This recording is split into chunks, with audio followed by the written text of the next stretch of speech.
Teresa of the Paradox Parlor in downtown Manteca. Today I am doing a live tutorial on how to draft a basic pattern sloper for sewing.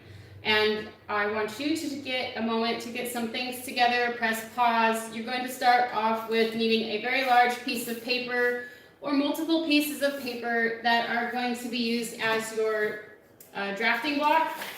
Approximately, you're going to need something that's about 17 inches long and 19 inches wide. That's the actual block that we're going to draw. So the paper has to be larger than that. And we're actually only going to be drafting half the pattern block for the shirt that we're going to be making, not today, but later down the line. This is a course that I'm working on that is currently published through the Manteca Park and Rec catalog here in California. And I am working on improving the organization of the class, basically, so that more people can come in and that the process is a little bit more streamlined. I've taught myself how to pattern block. This book I got on how to cut patterns. It is good, it's a starting point, but because it was printed, I believe in the UK, there are some issues, and I feel there was a lot of information that was left out or really weirdly organized. So I'm in the process of going through what they printed and trying to make it a little bit more easy to understand and make it in such a way that whether you're following along on the computer or you attend class in person, you actually can come away with a basic block. What is a block? It's something that you make all your patterns based off of. So as long as you don't gain weight or lose weight or drastically change your body shape, the block pattern that we create is going to be something that you can draft all patterns from. And you can mix and match it with other pattern blocks. Like you can make your bodice block, which is your upper. You can make a sleeve block. And you can make a skirt block, you can make pant blocks, and then from those pieces, they're like puzzle pieces, and you can start making coats, shirts, jackets, bathing suits, tank tops, shorts, rompers, all kinds of stuff. So we have to start with the block. And the block that I used to have was made 2 years ago, and I was a little heavier back then, so I need to make a new block. And I'm starting from scratch. I have to take all my measurements, all over, which I'm going to tell you is a lot easier if you have the help of a friend. If you don't have a friend, it still can be done most times, but it is really difficult to get accurate measurements. And if you're in the realm of wanting to sew on accuracy for things that fit very snugly, you're going to need your accurate measurements. If you don't mind things fitting a lot more loose, and I do mean a lot more loose with a great amount of movement and ease, then you will be okay if you take your measurements on your own and you're not completely correct. However, I have had many experiences having things not turn out right, and it's very upsetting. So really make sure that you triple check your measurements and that you're satisfied with them. Also keep in mind that half of the body is different from the other half. So your measurements might very well be lopsided, right, from the left to the right side of the body, and you have to keep that in mind and check, are you lopsided on your measurements on just bad measuring, or is that truly how your body is shaped? And if so, then you will find that making your own custom patterns is really going to be refreshing if you can get it, get the skills, because basically you will be able to create clothing that custom fits to your body shape. And you can make things that no one else owns, and that's really magnificent. So with that, we're going to get started. I'm going to read off the list of measurements just for making the bodice sloper. And again, the bodice is just basically, it's like a tank top. There's no sleeves to it, there's no neck. It's just something that fits very snug. And then once you have those pieces for the front and back, then you can take tracing paper over it, and then you learn how to start drafting your different actual garment shapes. So I would equate this course, this class right now, to similarly like if you were cooking and you have to prep first and go grocery shopping, and you have to get all your foods washed and cleaned, and like your vegetables peeled, and like your fruits, maybe blanched, and who knows what, but you're not actually like assembling the meal yet. That's what we're doing right now. We're in like the assembling, gathering, and putting together phase. Not as always fun as a lot of people want it to be. but nonetheless, it leads to fun. So when I start working, I really am like, I gotta get everything comfortable. The watch goes off, sweater goes off, because you can't measure if you got a sweater on. I've got a self-healing grid on a very large sturdy surface here. You can use the floor if you don't have a table big enough. Mechanical pencil or a regular pencil with a nice sharp tip. Erasers. A couple of different pens. I have ballpoint and felt tip. I've got my ginormous clear acrylic ruler here. I also have a hip ruler, a curved ruler. Can you see that there? I have my straight clear ruler, and these are all measured with markings. I have my actual measuring tape for taking my body measurements. I have tape with my paper clearly taped to the surface so that it doesn't move as I'm measuring. I have assorted weights that are just like from actually my husband. He doesn't need them anymore, but they make great fabric and paper cutting weights. Old ball bearings, heavy nuts and bolts and sockets and things.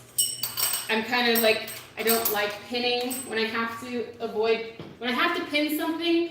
If I can tape it or weight it, I'd much rather weight it. But if I have to pin, I have to pin. But for things like this today, taping and weighting, I'm going to try and get away with. The book itself, if you are wanting to follow along at home, is called Pattern Cutting by Denik Chunman Low. Here's what it looks like. This is the back. This is the spine. I did buy it off of Amazon, and like I said, you know, it's a very good book. I just felt like some of it was like a little bit, it had gaps. It was hard to follow. But it's a good book if you're a serious student in the world of fashion design. It's a very technical read, and if you do not have any knowledge of sewing and pattern cutting, you might struggle. But you can always reach out and ask me a question, okay? So I started sewing, I'm totally self-taught. My grandmother used to sew for me when I was a little girl, and she'd make me outfits and my dolls' outfits, and we'd match. But then she passed away before I was old enough to learn how to sew, but I would watch her, and I would be totally amazed that these wonderful things would come out that she made and like no one else owned, and like they were just for me and for my dolls. And I still have a lot of those pieces of the dolls' clothing that my girls play with to this day.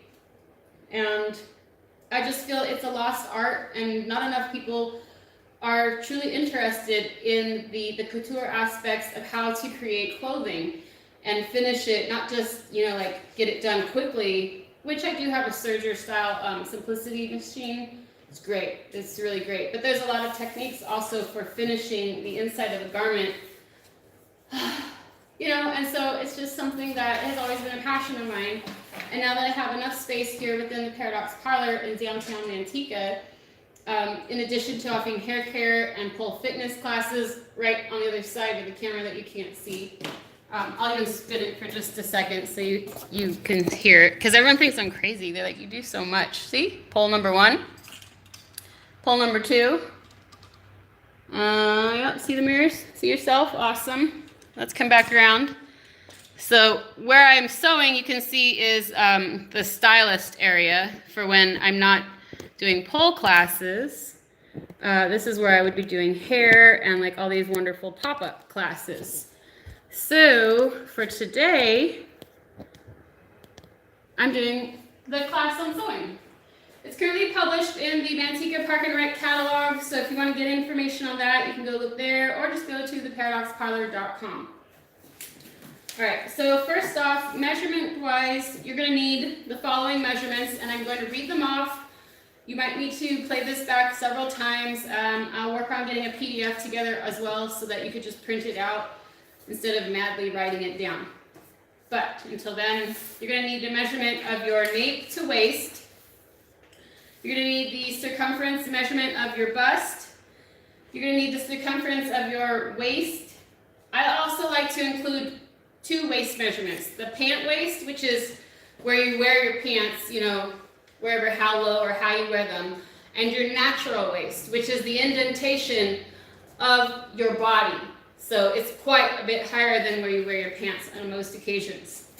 You're also going to need the front cross shoulder measurement, the back cross shoulder measurement, your shoulder length, your cross front, which is your armhole in the front, and your cross back armhole. You're going to need the front body length and the back body length. You're going to need to know your neck circumference and your armhole circumference, in addition to your armhole depth. And these are all things that if you don't understand, I will go over. To start with, we're going to need a pencil and our long ruler. And I'm just going to slide the table down a bit.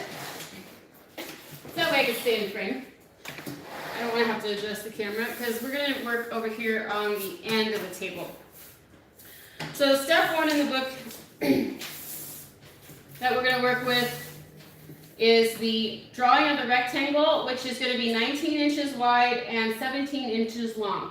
This is going to be your basic rectangular block for your frame, and all other measurements and lines and curves that we draw are based off of this. So I'm going to go ahead and get the correct end of my ruler. I'm going to get a baseline drawn first. And how long is my paper? Let's see. I've got a 28-inch wide paper roll that I picked up from Joann's, and it's just basic craft wrapping paper. It's brown. I like it because it's durable. You can use cardstock. However, cardstock can be more expensive and harder to find in these large sizes, and so you'd have to piece it together. Oh, actually, you know what? That's the other thing. I'm actually going to start drawing it just a little bit off the bottom line, just in the event that we have to include darts at the bottom edge. I don't want to have to tape on additional paper. Alright, so I'm drawing my baseline right now. It's approximately way overdrawn at about 20 inches. Actually, it's not way overdrawn, is it now? Let's draw it overdrawn at 22. Okay, we're going to then go draw left vertically, right side, right, left side, back.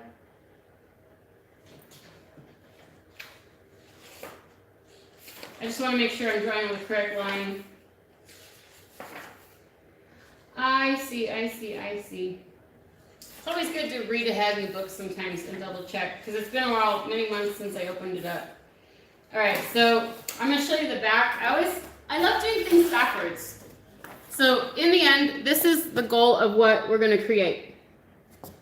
See, it's not like great, but like I said, this is something that you can edit, and every time that you edit, it will at least fit you right because it was made to your exact measurements. So our basic rectangular block that we're creating is going to look like this when we're done, but made to our size. Okay, so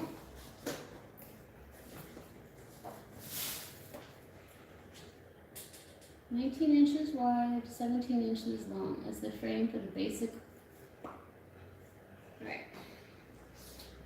Alright, so I'm going to go ahead and mark the beginning of my block at 0. And I'm going to take it all the way to 19. And we're going to take this up nice and high. Make sure you square everything off. You don't want to have your measurements all screwy and your lines crooked because you didn't take the time to ensure that everything was squared up.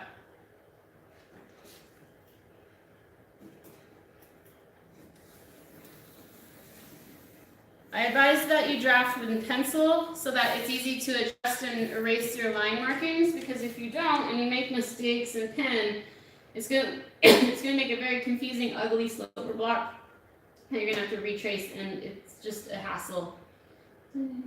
Okay, so now we're going to go 17 inches long.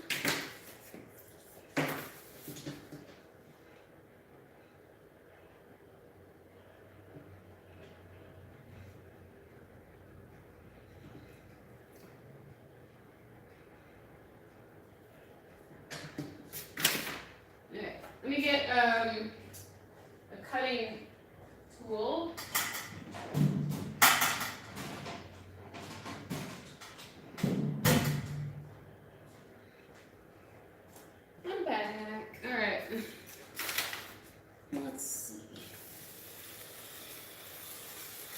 I like to be able to see the numbers on the edge, and right now, the way I have it set up, I couldn't, so now I can. Alright. And I'm not ready to cut the other side off yet, just in the event that I need more paper. But I do need to retape that corner. Okay.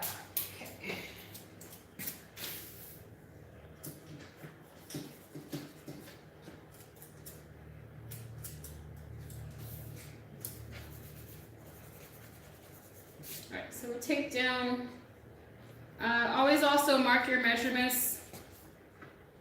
That way I know that's 17 inches.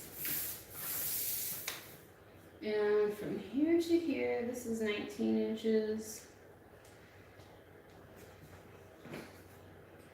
Divide the frame in half vertically, as the right hand side is the front of the bodice and the left is the back. Mark the right edge of the frame as the center front and the left hand edge as the center back. The central line is the side seam. Okay, good. And again, just remember we're only making a half block. We're only making the front half and of the one side and the back half of the other side. As the book states, you will need to divide all the width measurements and tolerance circumference by half, and additionally, if you need the other half of the block for a particular pattern, you will just have to trace it, or if your custom measurements are off, you're going to have to make it. All right.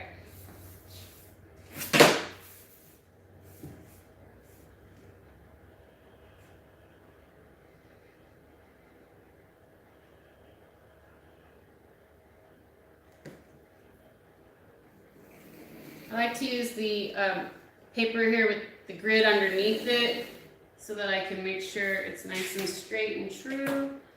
I also really do like the vellum paper rolls that you see like at the doctor's office, and they do have them also available in the tracing section of art stores.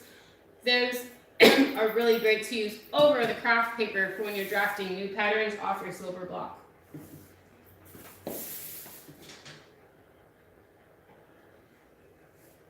Okay, you know what? I'm going to cut it now. I need to see my paper. I'm going to leave some extra, probably about 4 inches.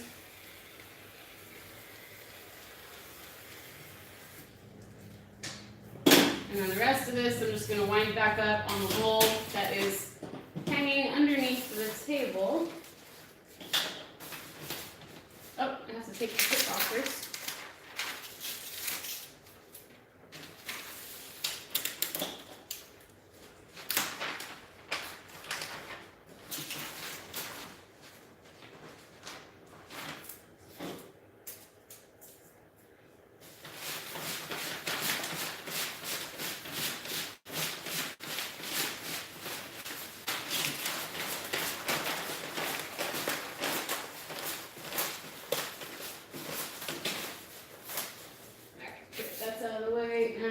Some new tape is running out.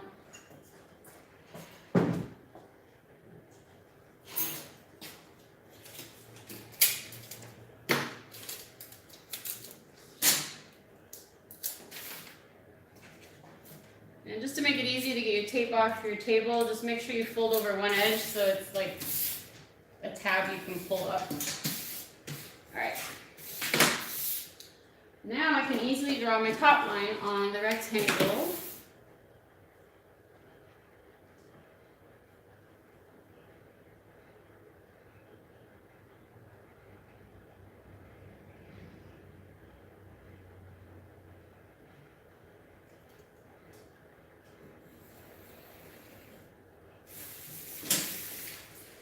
All right. Okay, so 19 divided in half.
Pardon me.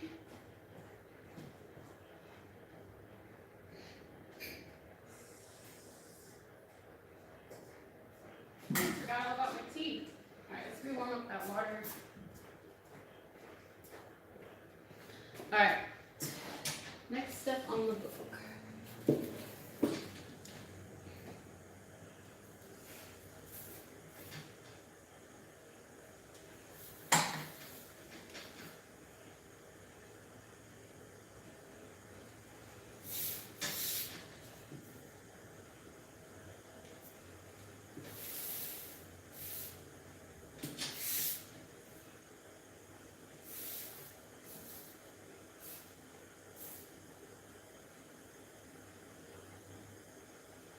All right, so at this point I have a box. It says CB for center back. On the left, the center line says side seam, and the line on the right says CF for center front.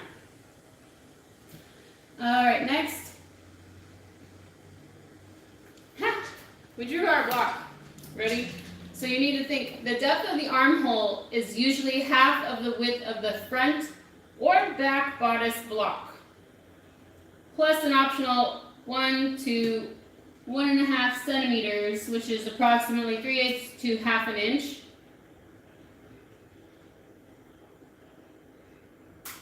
I hate reading their instructions. They're so like, I don't know about you, but difficult for me to follow. And I just, okay. Anyways, we're just drawing the neck hole and the armhole, but we didn't do our measurements because we get so excited to just get started. All right, nape to waist, let's do that. That's gonna look like, nape to waist is in the back.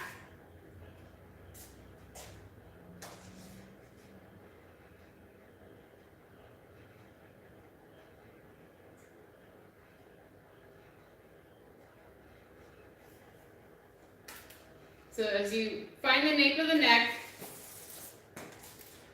go into it, hold that there, hold your position as you normally would be standing, and take the tape measure and go all the way down, feeling the back, going all the way, making sure you get the entire length, and find your waist at your natural waist point. And hold your fingernail on it nice and tight. And look, it's 17, just like the line said that we drew here, right? Measure it again.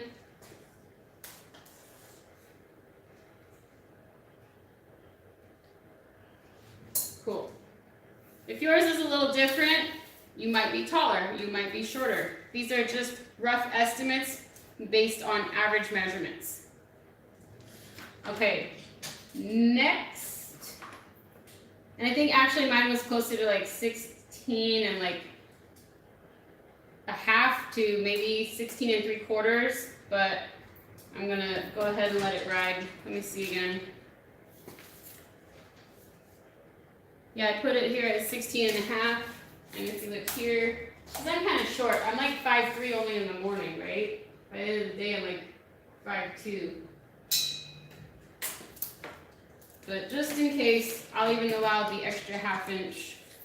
We just want to make sure we don't have any mistakes.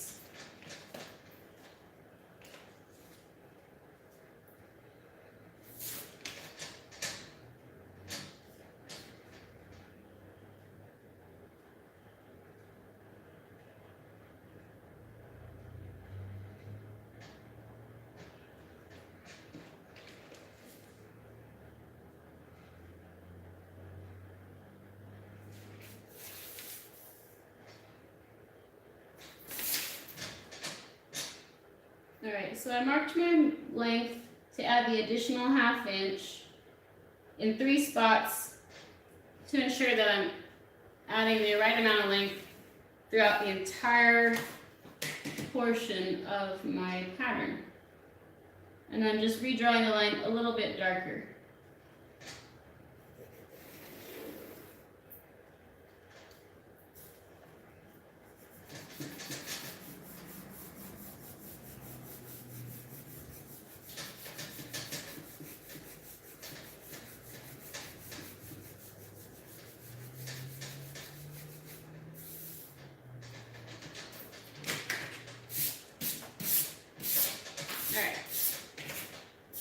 that is truly there now. Stay on paper. Alright, 17. The bust measurement you're going to take across the circumference of your entire body all the way around, across the highest point of your chest. Make sure that you can, if you're doing it on your own, you can look in the mirror and tell that your tape measure is level. Make sure you're wearing a decent bra, one that's not crazy padded, unless that's the one that you always plan on wearing. Take a deep breath. Exhale, and then just hold it at a normal chest. So breathe in, breathe out, and then pull it just a little bit snug. And for example, mine says 37.5. So the tape measure shouldn't fall down, but it also shouldn't be like cutting into you, making 4 boobs instead of 2. So 37.5 is my bust measurement.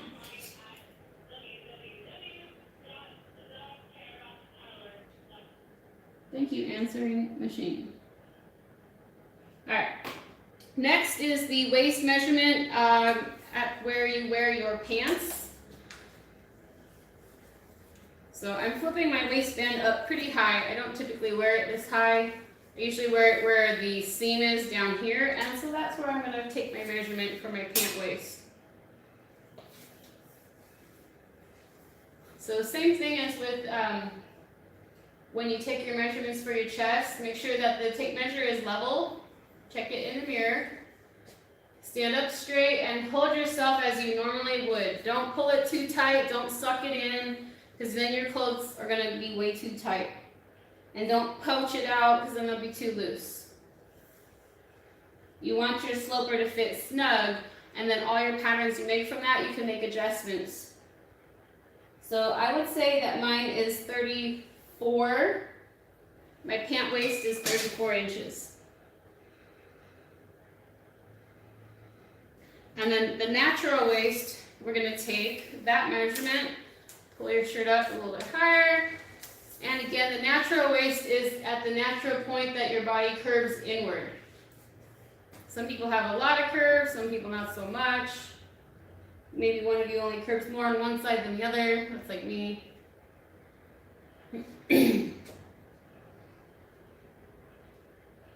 And mine is at 30. I'd say 30 and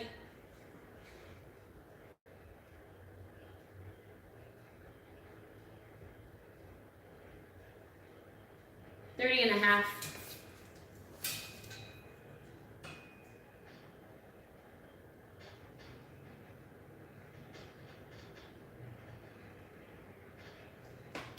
Okay, so next is the front cross on the shoulder. That lovely measurement.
All right, so here's a good example of something in the book that I find very frustrating and not very well explained.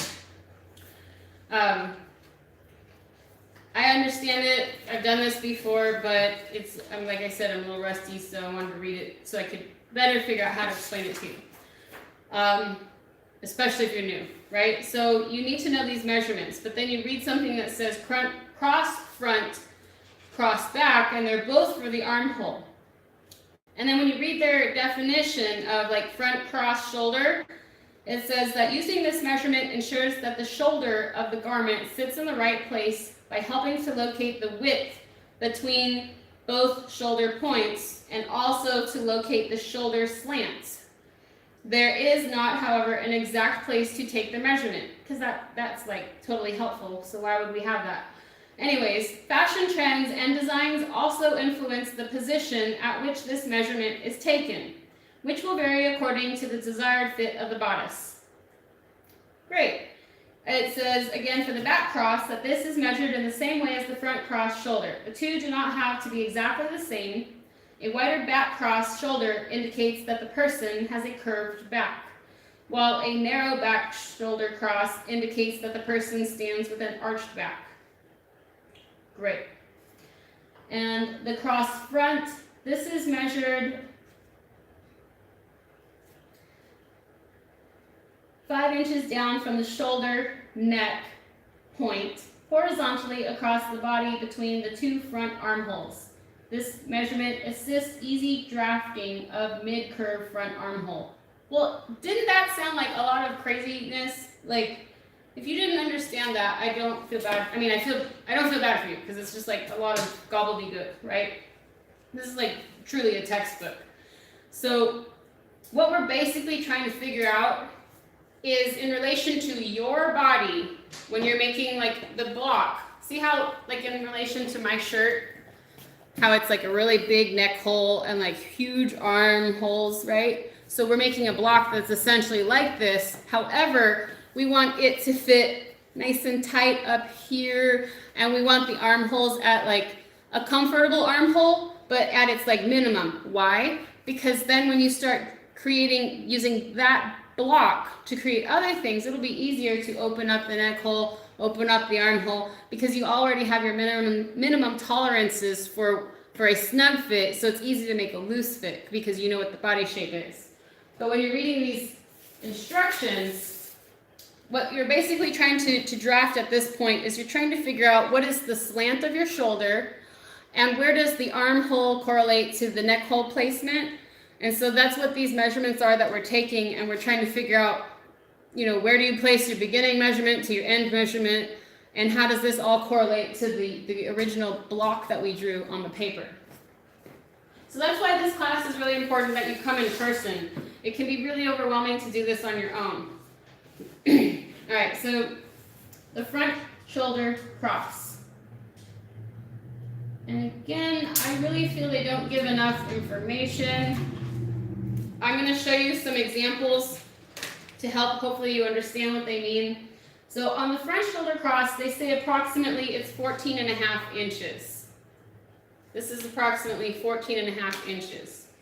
So if you look at shoulder point to shoulder point, right, then 14.5 inches goes from the edge of the shoulder to the edge of the shoulder. But, you know, like if I look at my body, I think I'm just a tad bit smaller. Like my preferred shoulder point, like when I wear a garment, would fit more appropriately at like 14 inches, so that my seam line is right on top of my shoulder instead of starting to droop down, which would look like a saggy shoulder. That'd be ugly. So I'm going to mark my shoulder front cross at 14 inches.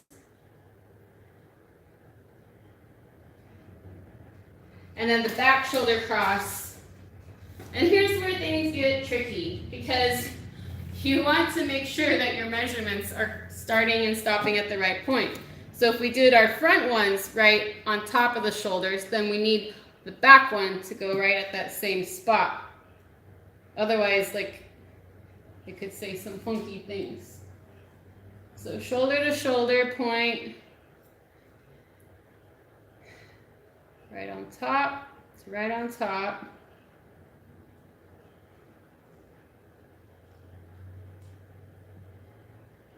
And let's see what they say. The averages on the back cross, they say it's 15 inches. So mine looks like, is that right? Okay, let me get in the mirror. Oh, that's why. Okay. Mine is at 15.5 inches. And that would be because I have a little bit more muscle, I think, on my shoulders and across my back. So that would attribute to having a slightly bigger measurement than I thought I would.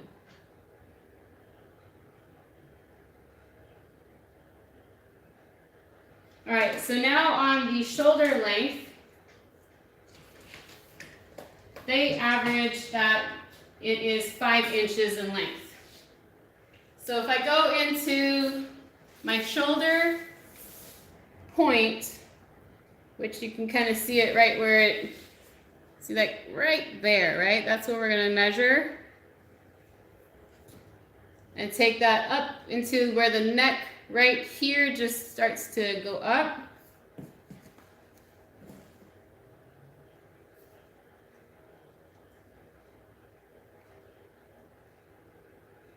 They say it's 5. I would say on my neck, I'm more of like a 4.5. Yeah. Because again, if I go 5, I feel like I'm drooping my shoulder down.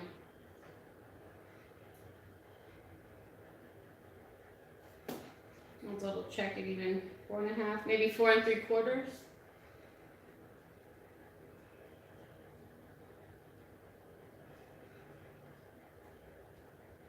I'll do 4 5/8. I get a little obsessive, I know.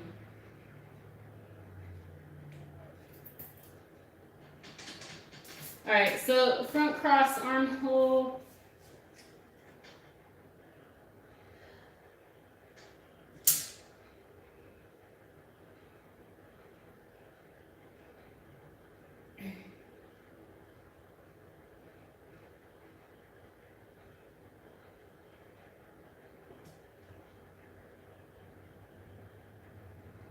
Front cross shoulder, front cross shoulder, front cross armhole.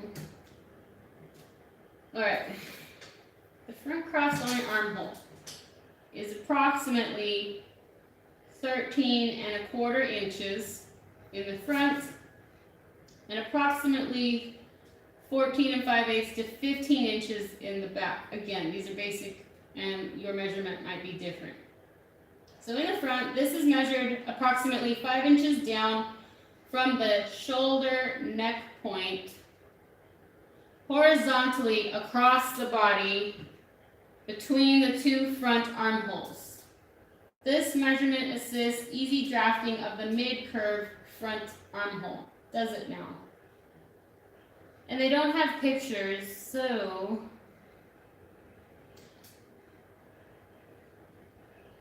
five inches down from the shoulder neck point and horizontally across the body between the 2 front armholes. So if I go 5 inches down, here I am here.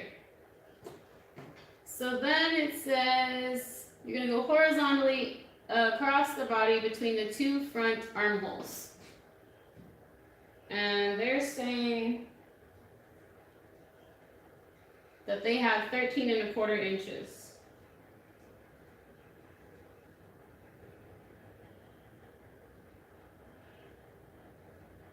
And since I'm smaller, I'm going to take even less. All right. So 5 inches. Are they looking for the bottom of the armpit? It kind of, or the top of it? Yeah, it almost seems like that, right? That 5 inches lines up, if you watch, from here to here is the 5 inches, and it kind of lines up at the top of the armhole, right? So then when they're saying that they have the measurement at 13.25 inches, you would take it all the way to that other side. And I would say that 13.25, I'm going to take mine a little less.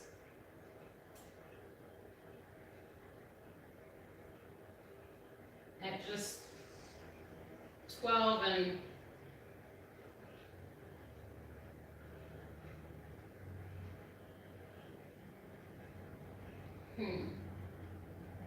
12 3/4 maybe.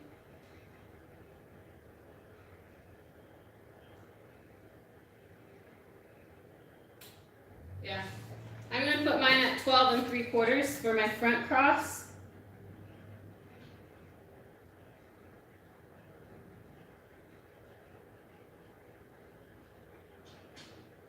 And the back cross, oh, this will be fun because I'm all on my own. All right. But never fear. Do it. Just gotta start slow.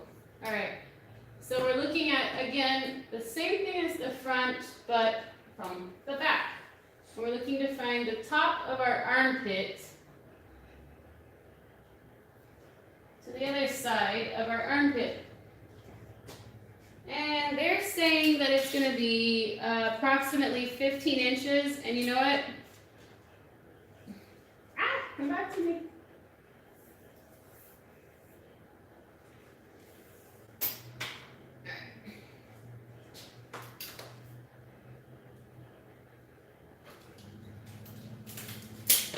I know what you're thinking. Is she really going to tape it to herself? Yes. Yes, I am.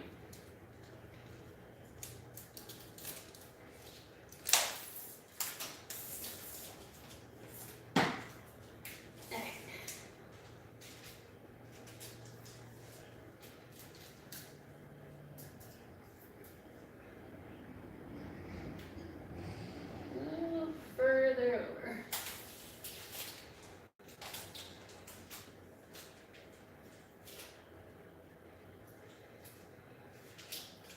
New tape. Got oily skin.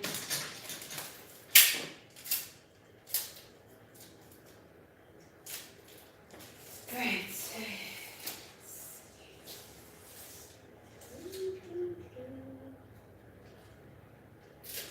Cooperate, tape.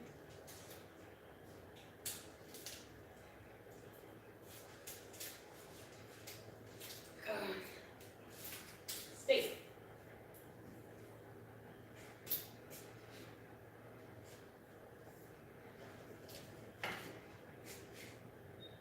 Alrighty.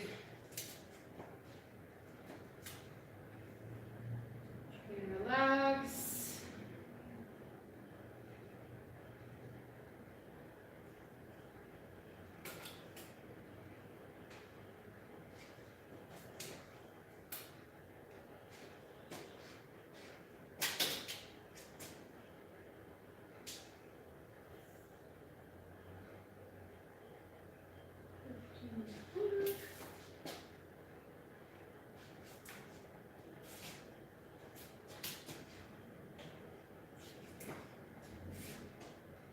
$16.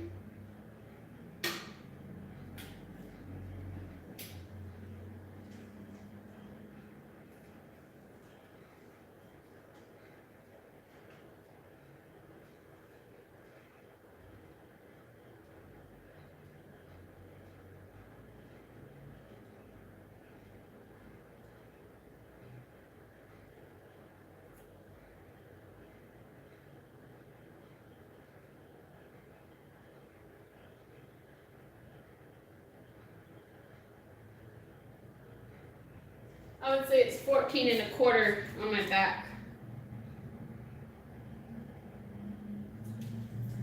But I plan on adding more muscle, so I'm going to put that at 14 1/2. Just because I don't want my clothes to be fitting too tight on the back where I can't stretch.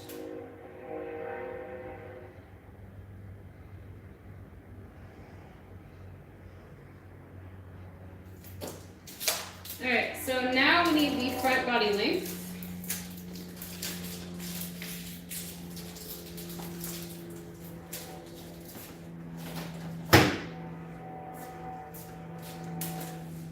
Front body length, as it says in the book, is measured from the shoulder neck point to the bust point, and then to the waist level. This must be taken into account, especially if the bust size is larger, because the bodice front will then need to be longer than the back bodice to avoid the garment lifting up at the front, right? Because if you have boobs, you're just going to go around and then down. So your pattern will have to adjust for that, and thus have darts and whatnot, but that's to be covered later. So right now, the front body length on average, like it says here, is 17¼ inches. So again, it's going to say that you start measuring from the shoulder neck point.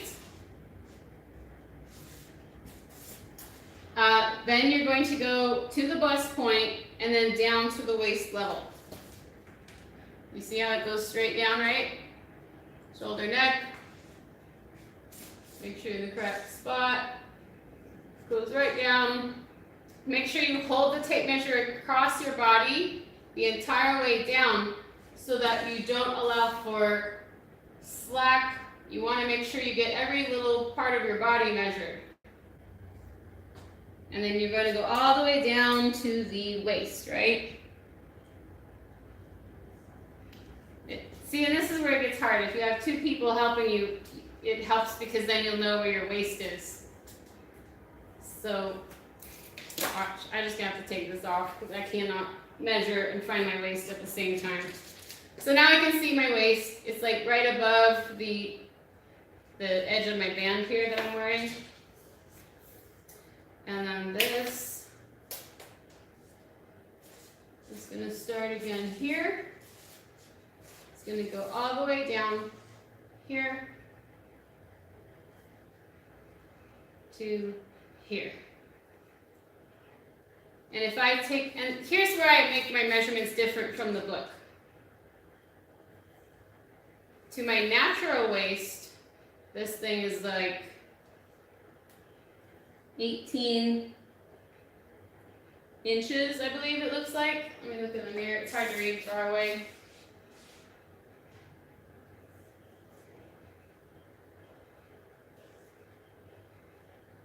Yeah, to my natural waist, it's 18 inches. Front body length. 18 inches.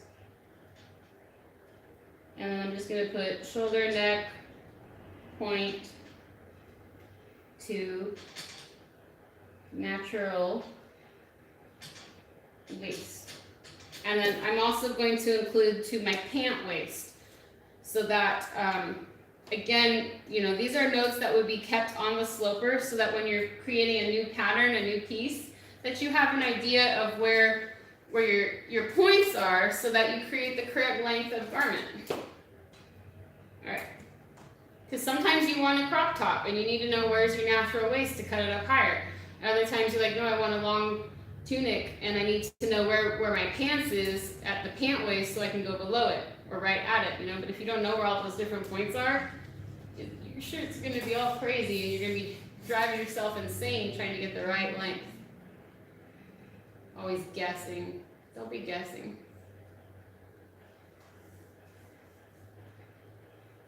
Alright, and I would say that my pant waist is here. I'm going to say 20 and a half.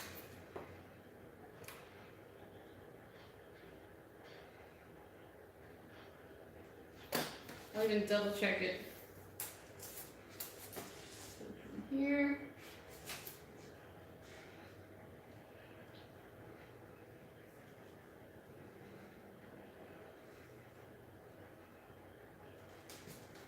So 20 and a quarter.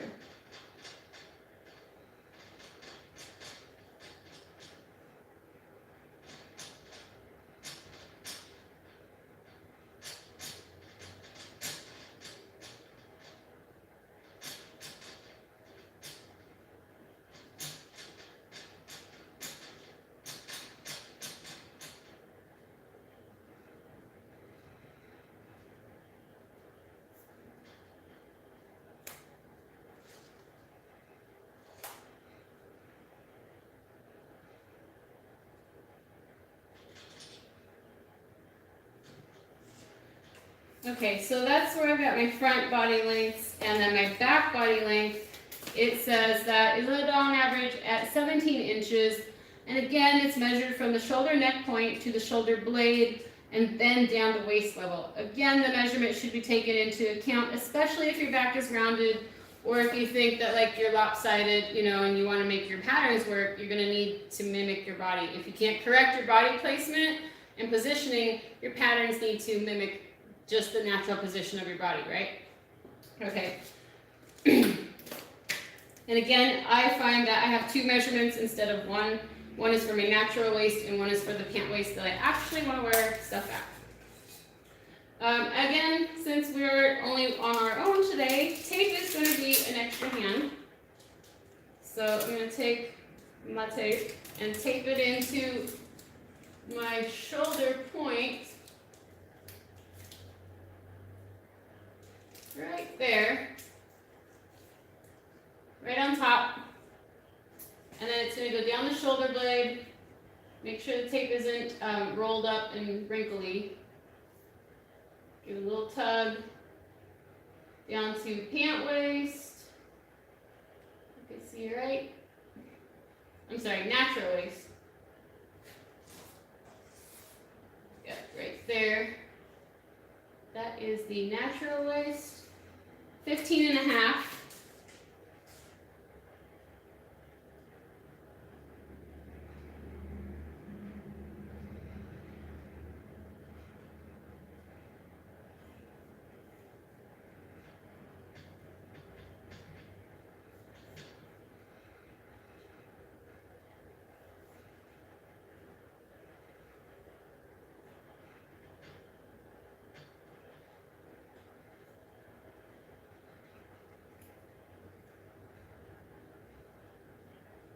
I'm just writing my notes. If I don't write them down right away, I just won't remember. So on the front, shoulder neck point to natural waist. And on the back, we got the shoulder neck point to also pant waist to do next.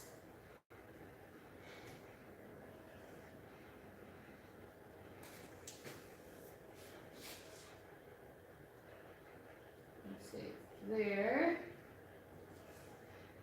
We've got 17 3/4. Let's try it one more time to make sure we like the measurement and that it comes up again the same. We're at least close, right? If we're just off every time, 17 and a half. One more time. We take the average.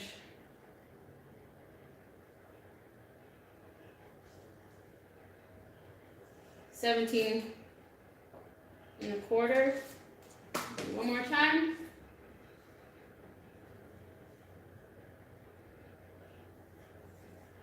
$17 and a half. And it says that it's usually 17. Again, I have more muscle in my back, so I think that adds a little bit more lift. So I'm going to go with 17 and a half.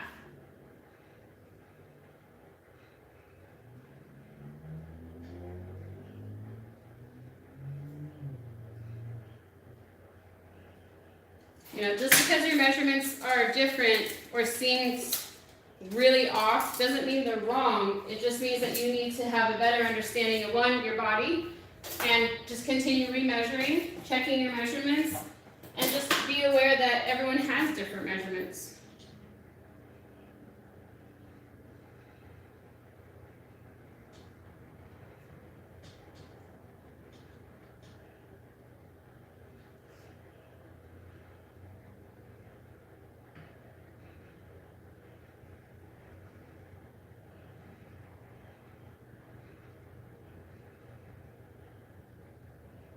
And whatever you do, make sure you can read your notes and that you understand them. All right, so next up is the neck circumference. Let me get my shirt back on. Okay, and again, why are we being so accurate? Well, because all the patterns that we're going to make moving forward are going to be based off of these simple blocks that we're going to make. No more buying store-bought patterns, or if you buy a store-bought pattern, you can compare it against the block you're making right now, and then you'll know right away what measurements you need to make to adjust the patterns so that they fit your body shape. Neck circumference. 3 seconds and then we're ready. That's what I got. Alright. So we're going to go at the bottom, base of the neck.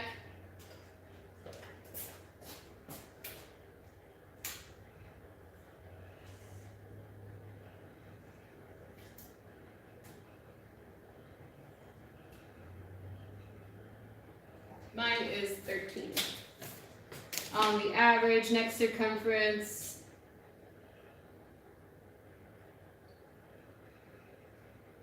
all right, they're adding extra ease. They have their neck circumference set at 15 inches, which clearly is like not a normal neck for me. And they're lowering it, I think, the neckline down more. I measured a lot higher. There we go. So they have it measured even lower at the base down here, and I was measuring up higher. So if we go with their measurement of 15, that would provide a really high and tight neckline. And I'm cool with that. We'll work with that. We can always adjust.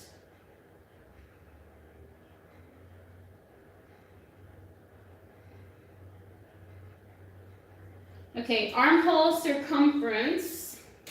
They're saying that the armhole circumference, it averages 17 inches. And it's a measurement because it's crucial as your armholes, if they're too small, are going to be uncomfortable and they're going to pull on you.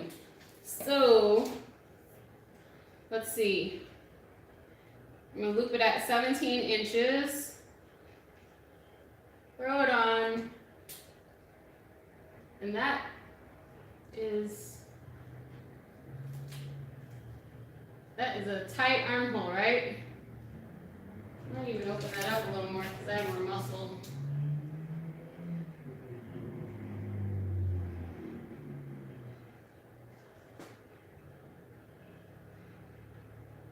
I put mine at 18, but I have more muscle and I'm trying to build more, so everyone is different. And most shirts that I plan on making, I won't have a tight armhole, so I'm going to open that up even more.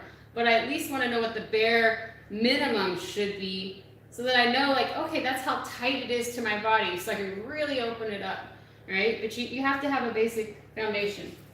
Okay, next is armhole depth. They say armhole depth is on average 6 7/8 of an inch, and it's the average depth. It should not be equated to the plastic plate on a mannequin, right? Funniness. Okay. So they're saying 6 7/8, right? So if you look at your armhole,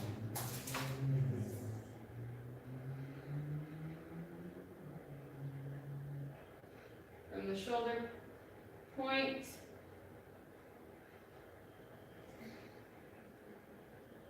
I'm going to put mine again at honestly, mine at 7 1/4. Again, I have muscle on top and I have more on the bottom, and I also have loose skin from losing weight. So if I make my armhole depth too short, I just worry that it's going to feel like the armhole is all the way up in my armpit, and that's going to be really uncomfortable. So when I look at the depth of, for example, this right here that I'm wearing, it is at 7 1/4. So I'll put mine at 7 1/4.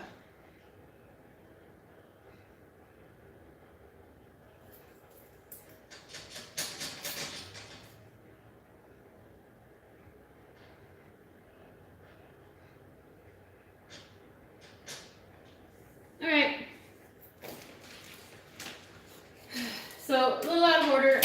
We drew the box first, then we got our measurements. Now we're going back to the box. So now that we have this information, we have to find out what we're doing here, right? We backtrack. We need to do we did the frame, now we're doing the depth of the armhole. The depth of the armhole is usually half of the width of the front or back bodice block, plus an additional 3/8 to ½ inch in ease. In this case, the measurements, they're looking at approximately 9 3/8 inches, drawing a horizontal line across the block, that much space below the top of the frame. As you can see, you have created a square in relation to the front or back bodice. See the shaded area. Well, okay, that's the armhole depth. They're saying the armhole usually half the width of the front or back bodice. 9 3/8. And I said it was at 7 1/4, and earlier they gave an armhole depth at 6 7/8. So, okay, I'm confused. Are you? Yes. That's all right. We're gonna get through this.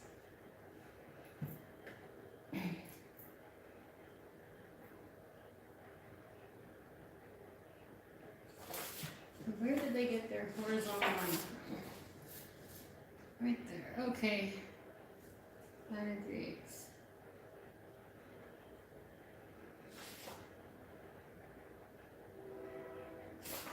Well.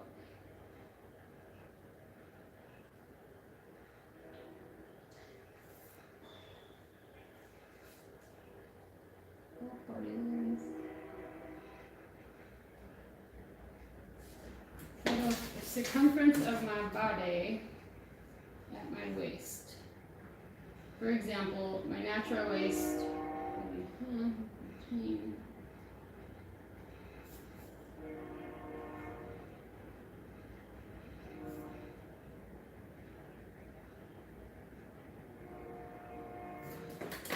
they have their armhole depth at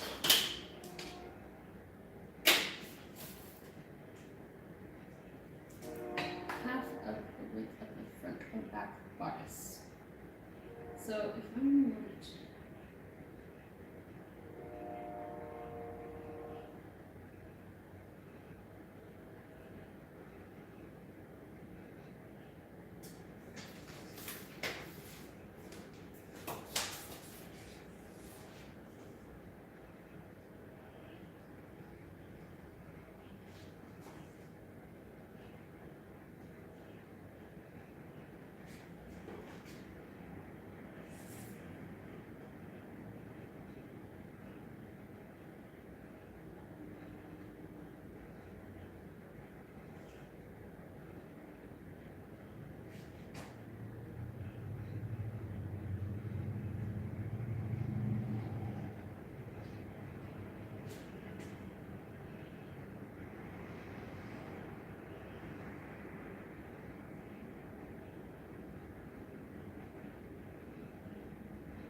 I really don't feel that my armhole depth should be that low. It just seems insanely low.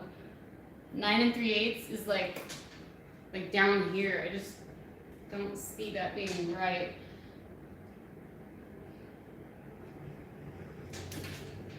I would say it's more accurate to be at well, for me, 8, honestly.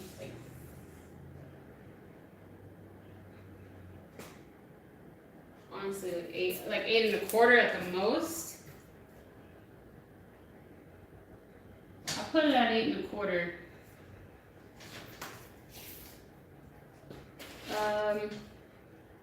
Armhole depth. So 8 1/4 to be 432.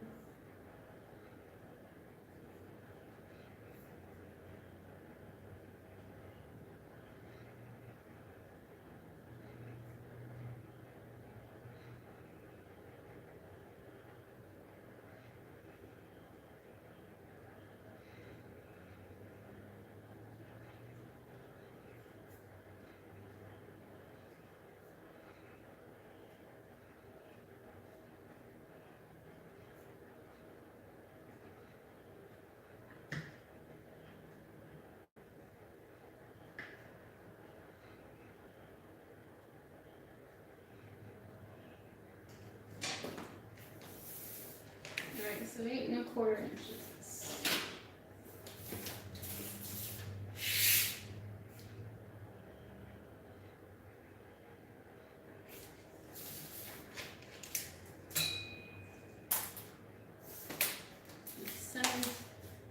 Side seam. So back, so front.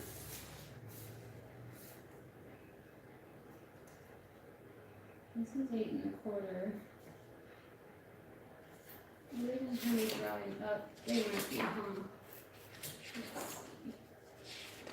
No, all of the block.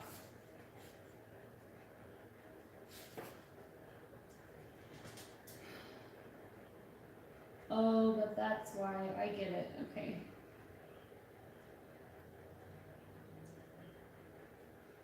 I just wish they did explain this so much better. It's so backwards.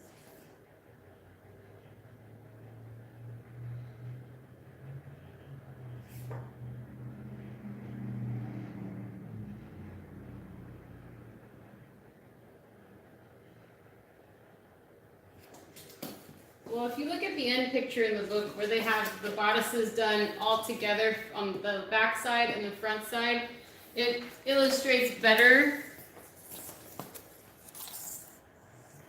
What we're looking for is the depth line right here for the armhole. But if we measure the depth from here to the top of our frame that we drew, it will be incorrect. So really what I thought I was looking for was the depth from the shoulder point, which is here, to the bottom. But that would be incorrect because our frame starts all the way up here. So I would be better off looking at my shoulder neck point, which is up here, and going to my natural waistline, or drawing it down actually from the shoulder neck point and estimating the armhole depth at that point. Because they're saying that this line should be like 9 3/8 or something like that. So we just need to make sure that our line correlates to our own body.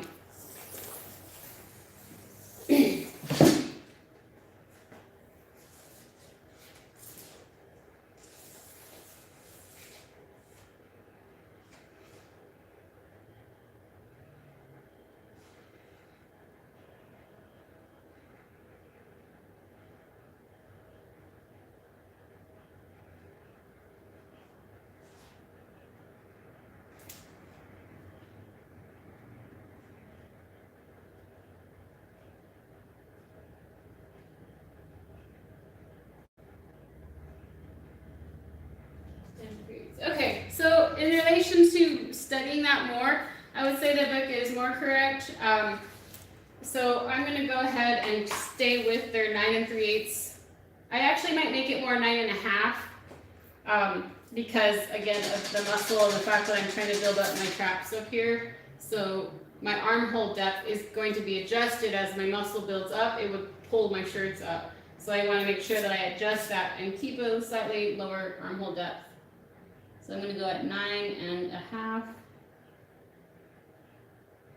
And that's from the shoulder, not the shoulder point, but the shoulder neck point. These are all good things to remember so that when you have to redraft your pattern block, your sloper, you remember these things, because again, the book is funky. All right, so what we're going to do is find the side seam and drop down 9½ inches.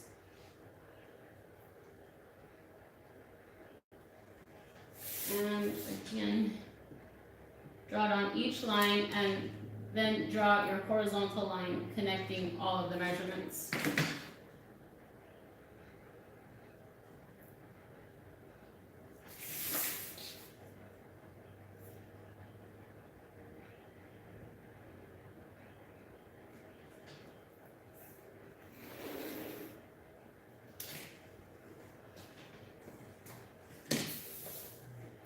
So on this one, I'm just going to put, this is 9½ inches.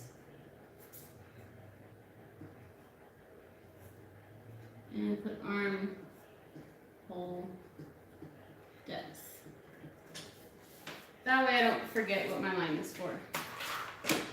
I know I'm really slow, and if you're good at this, great. If you're not, you probably appreciate the slowness. If you have any questions, send it to me.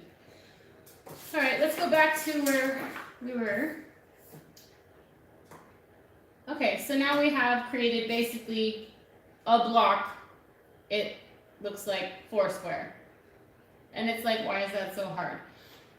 It's really not, but just so that we understand our own body and what we're doing, we're literally flattening our body on the paper. So that's why it takes so long.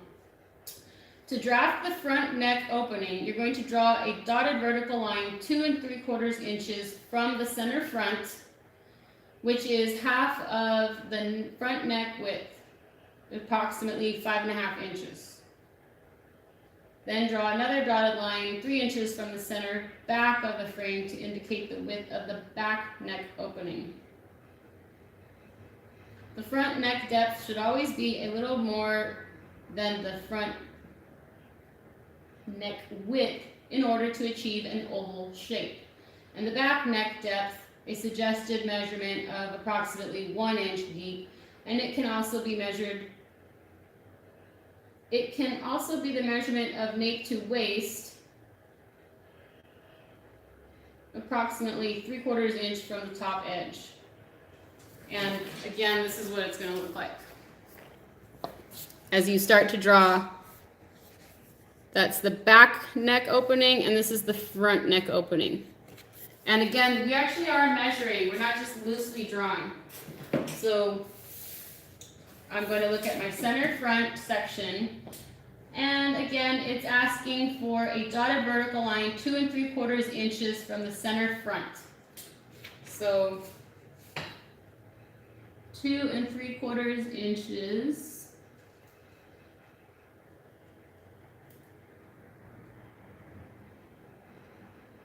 And then we're going to go a dotted line. Where did we go?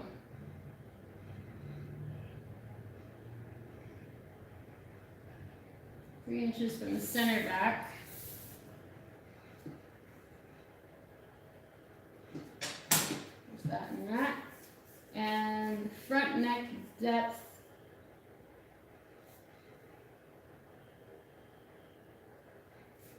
So if the front neck was 2 3/4, then I could just make it at 3 inches.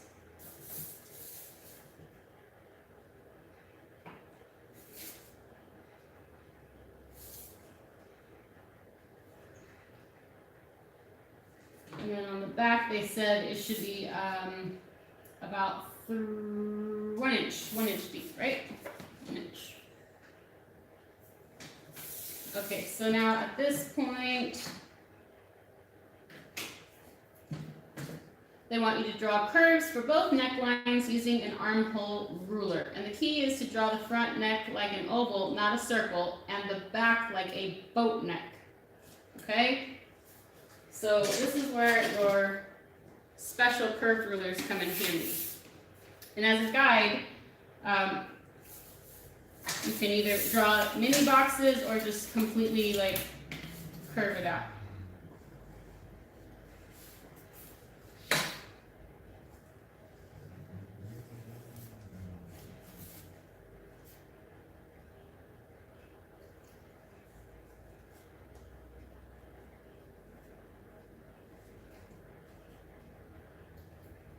Actually, I get OCD, so I like to draw my box. And then draw the curve inside of the box.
So we've got the curves in at this point, and now what we're looking for is the bust point, and you need to mark it about 10.5 inches down from your shoulder neck point from the center front line. So again, yours is going to be different, so find your tape measure, get your shoulder neck point, and locate the highest point of your bust and measure it.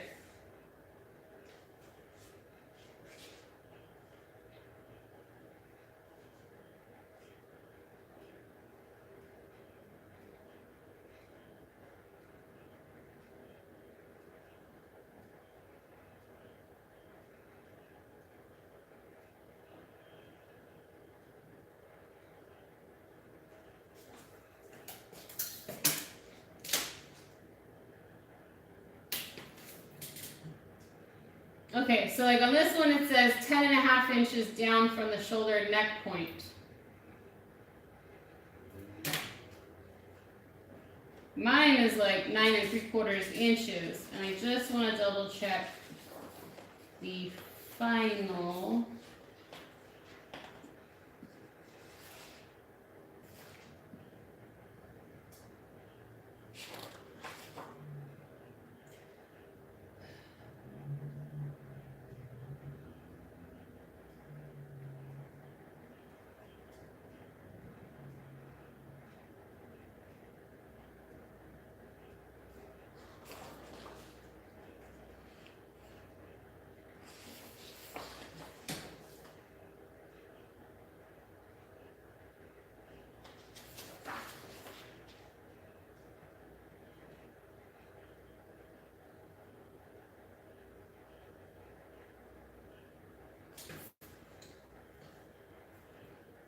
Ten and a half inches down.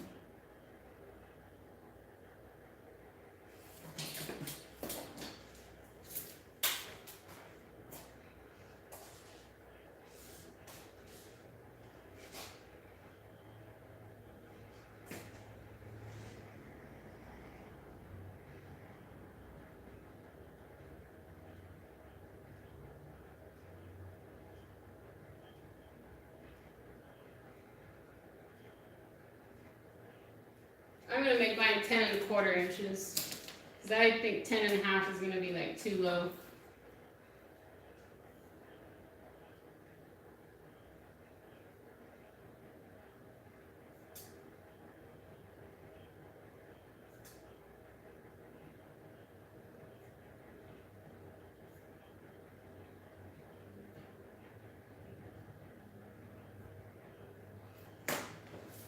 And 1/4 inches.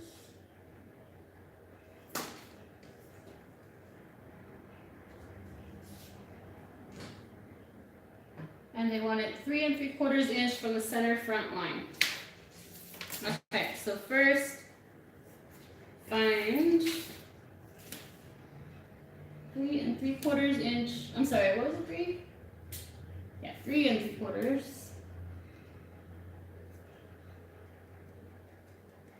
Alright, so that's where they want it, and that's where they get it.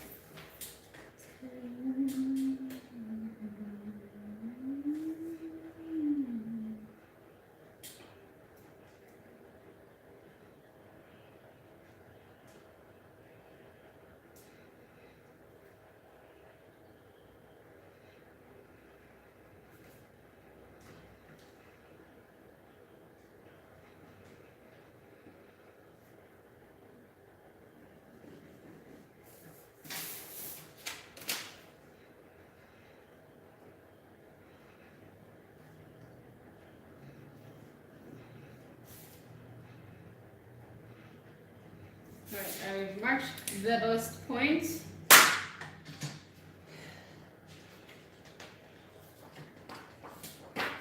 Next, we need to locate the shoulder point. And identify the shoulder width and slant. To locate the shoulder the front shoulder point, you need to use the following calculation. The front cross shoulder divided by 2. For example, the front cross shoulder of mine is 14. I divide that in half, I get 7. And then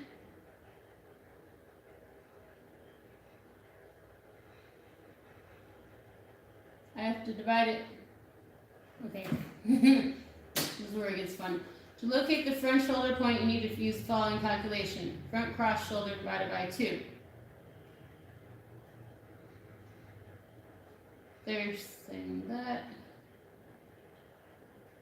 the front shoulder slant is, where do they get this? To locate the shoulder point, the front shoulder slant is 1 3/4 inch. So lightly draw a horizontal line 1 3/4 inch from the top frame. From the shoulder neck point, draw a straight dotted line to touch the horizontal line. This is a temporary construction line.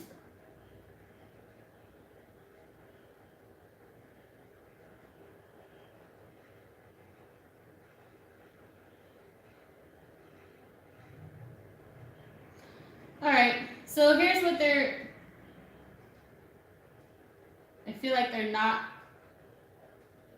reminding you of, like if you don't already realize it, that the shoulder neck point, okay, where is it? Is at the top, you see right here, of your neck hole, like right there, that's your shoulder neck point right here. So on the pattern paper, if you don't remember that, from that point is where you're gonna draw your line down. I believe, no, I'm sorry. Yeah, you're gonna draw it from here, an 1 3/4 inch down, all the way across. Draw your line as a guide, because then once you find your shoulder neck point, then you're gonna take the width of your shoulder and draw it to that line outward diagonally. It really shouldn't be that difficult, right? Okay. So we have the shoulder neck point, and I'm just going to locate it and put it there. Front shoulder neck point, and we have the back shoulder neck point. Okay, 1 3/4 inch down.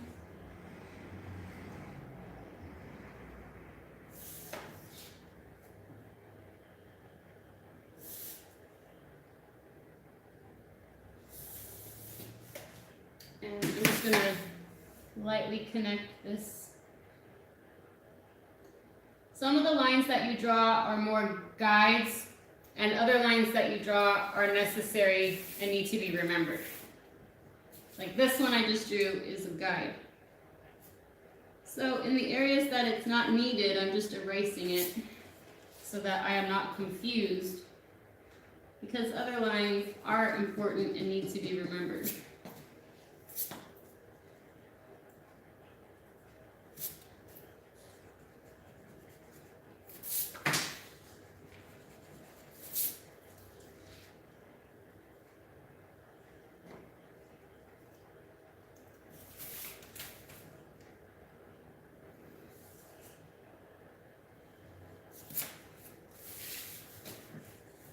All right, so then from the shoulder neck point,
See, this is where I get super confused.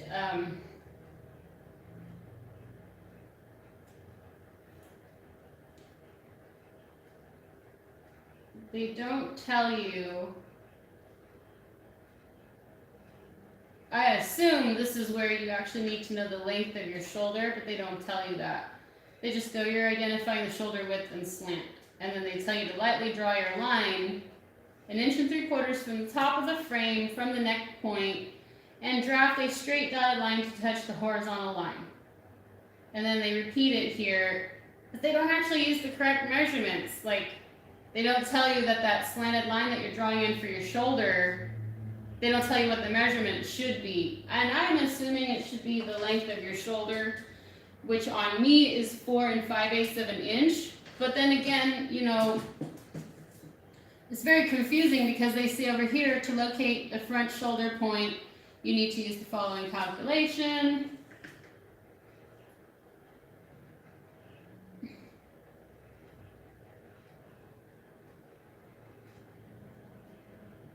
But they don't actually use the measurement. They tell you it's your front cross shoulder divided by 2. So an example on this one, it's 14 1/2 inches divided by 2, which equals 7 1/4 inches.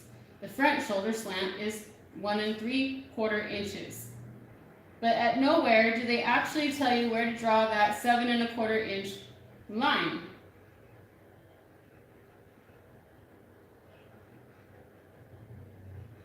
Like I said, it's just a little confusing. So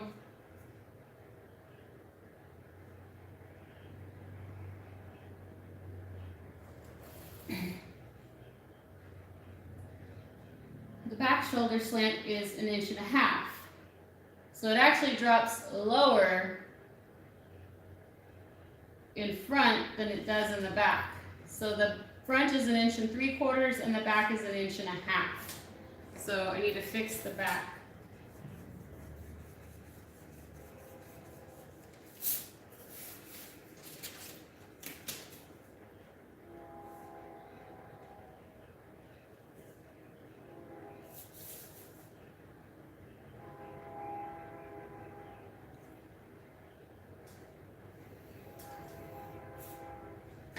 All right.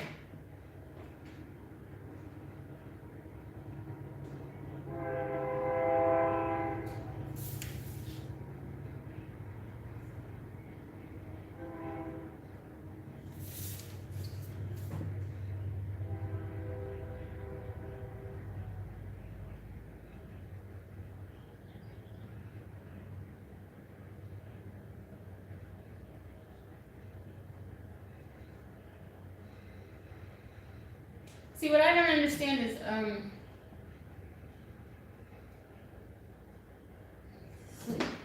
okay, so anyways, the front shoulder slant is the front shoulder point, front shoulder cross. My front shoulder cross is 14, so go out by 7.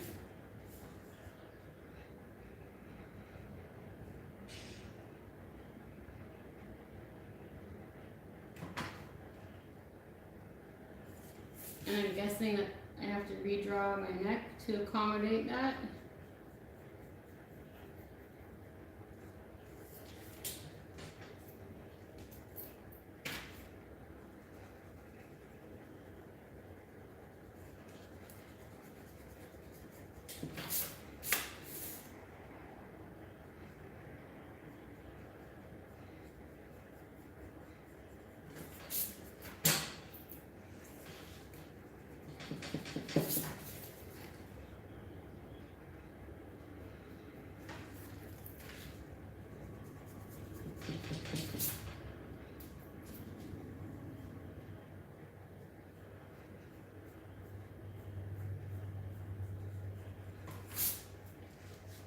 Alright, so there's that with my new neck point. Back shoulder cross is 15. 15 divided by half will be 7 1/2.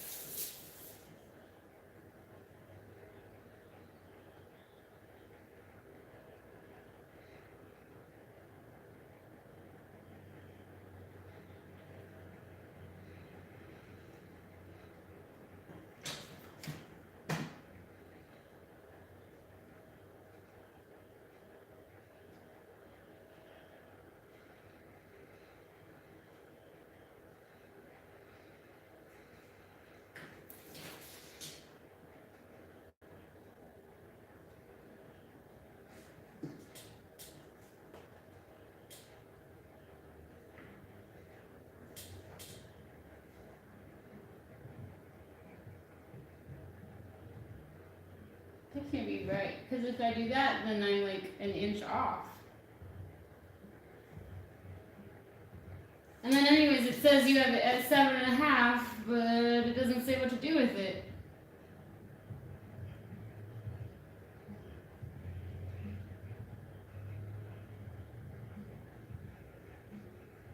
That's super frustrating. Like, I just wish I could shake the person who wrote this book.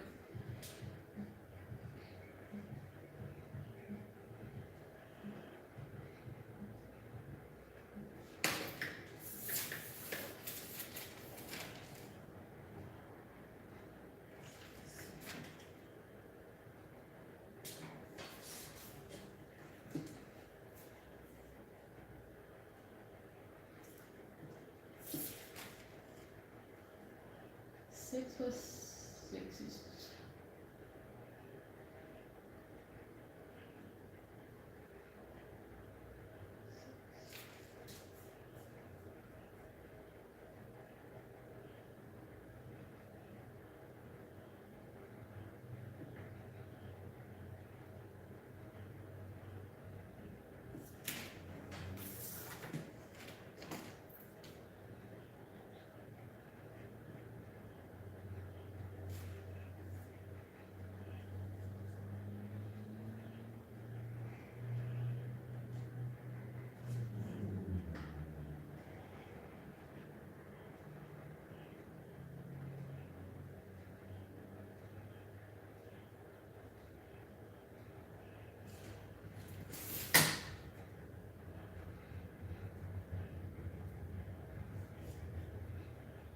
anyways, I'm just going to take what I know is my shoulder length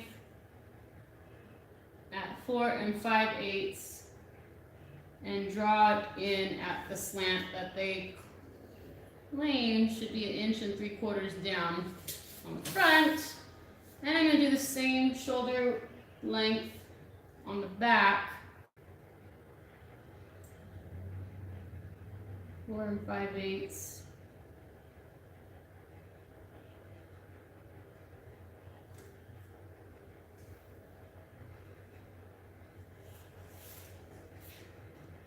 Right? Sometimes you just do what you can.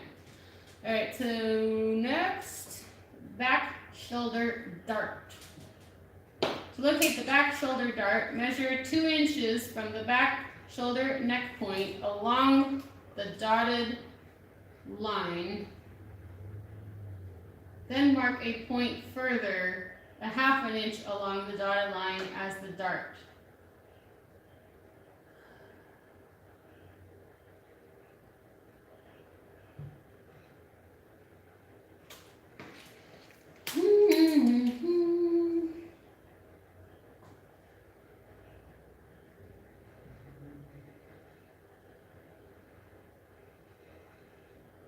So locate the back shoulder dart, measure 2 inches down from the shoulder neck point. That's 1 and that's 2. Right, that's 2 inches down. Then mark a point 1/2 inch down.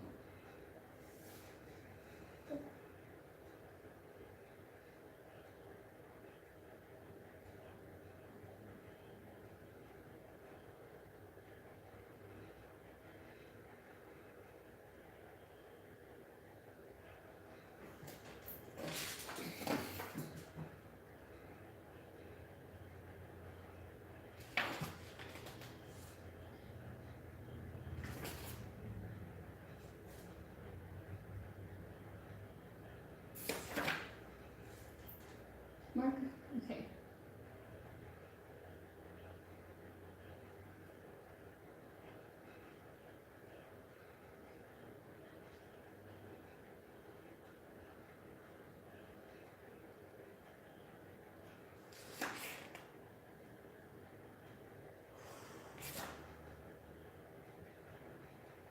Measure 2 inches from the back shoulder neck point along the dotted line. Alright.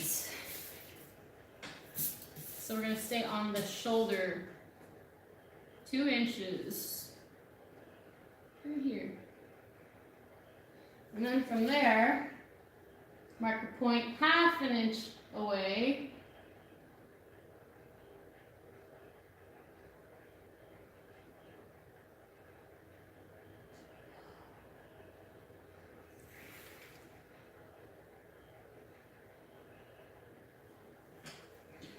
Okay, and now midway between these 2 points, draw a 3-inch line at 90 degrees to the dotted line for the center back.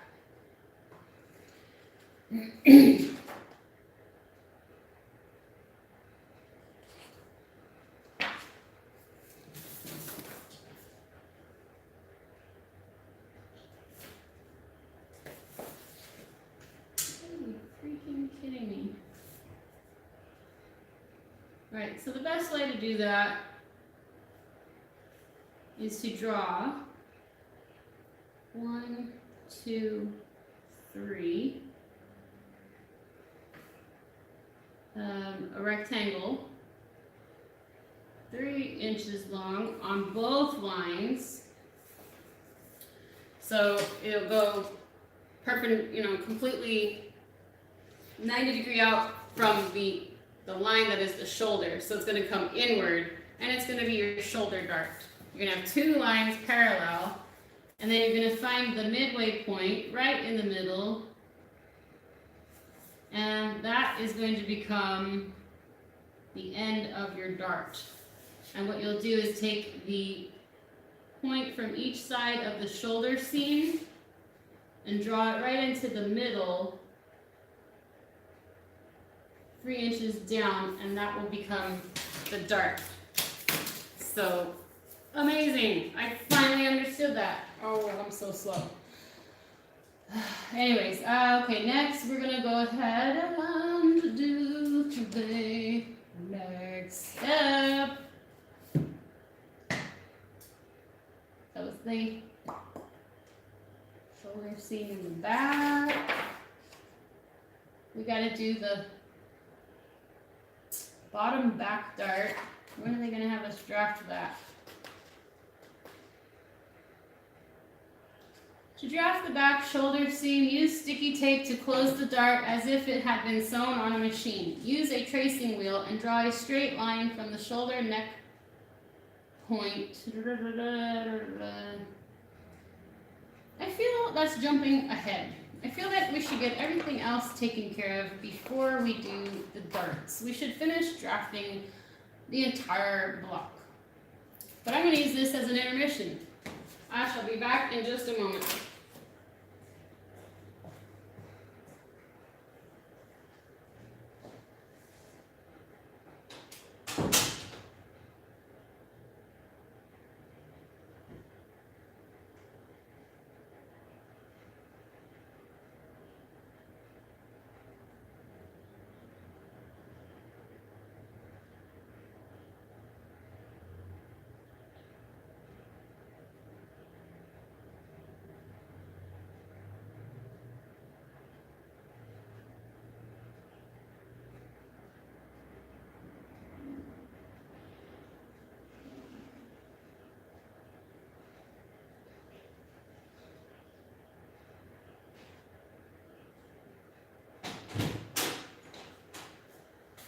And oh my goodness, I forgot my tea again.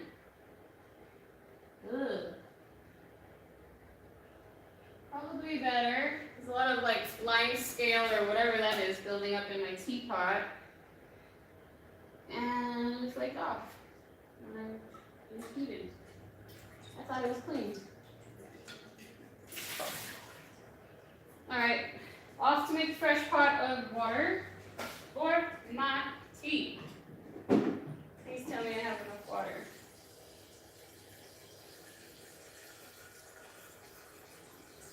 Come on, water. Come on, come on. Almost done. I'm gonna make a mess. Head them off. Alright, heat up the water. I found a baby Snickers. I'm gonna eat it. I'm on my way back. Alright. What we're gonna do now is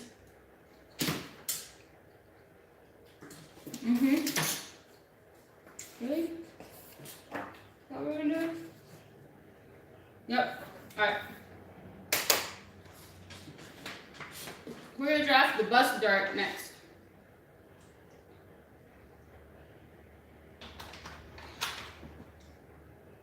You know what I'm noticing? I have you watching me do this, but you probably can't actually see what I'm doing very well. Can you? No, you can't. Well, that sucks, huh? All right. So anyways, that'll be something I'll have to remember to try and get, ooh, I could do that. I could mount the camera on the bar up here and have it right on top so you can actually watch me draw and draft. Would you like that better than watching it like this? Because this is like, not really showing you. It's just kind of boring probably, huh? Anyways, feedback would be essential. Let's move forward anyhow, because I'm just getting practice. All right, lost my track. To create the front shoulder dart, measure 2 inches from the front shoulder neck point, and draft a line toward the bust point, but ending a 1/2 inch to 3/4 inch short of the bust point. All right, so we know where the bust point is. We already measured that out earlier. Measure 2 inches from the front shoulder neck point, which we identified.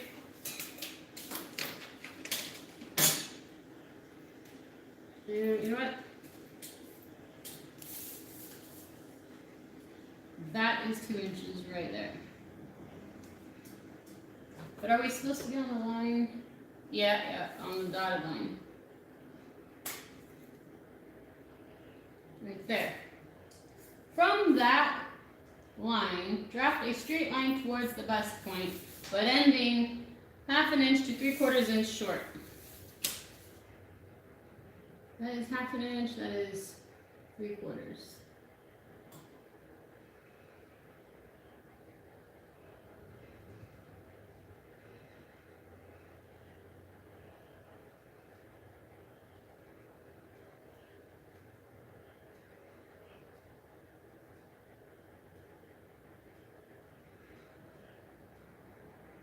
Alright.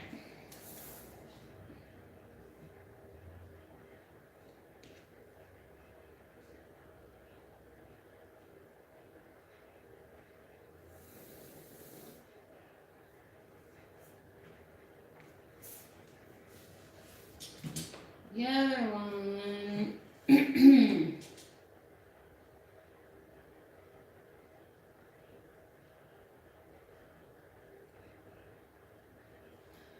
Okay, next you're going to draw 2 inches further along the dotted line and meet just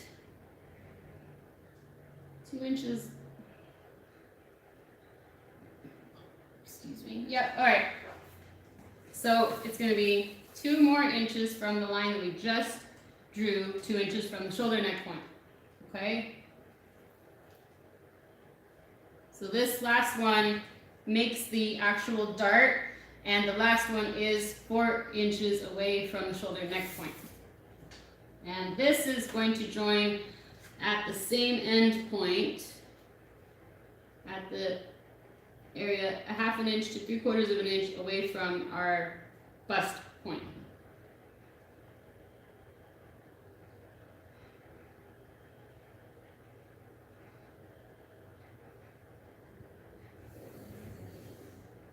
And I went with 1/2 inch away.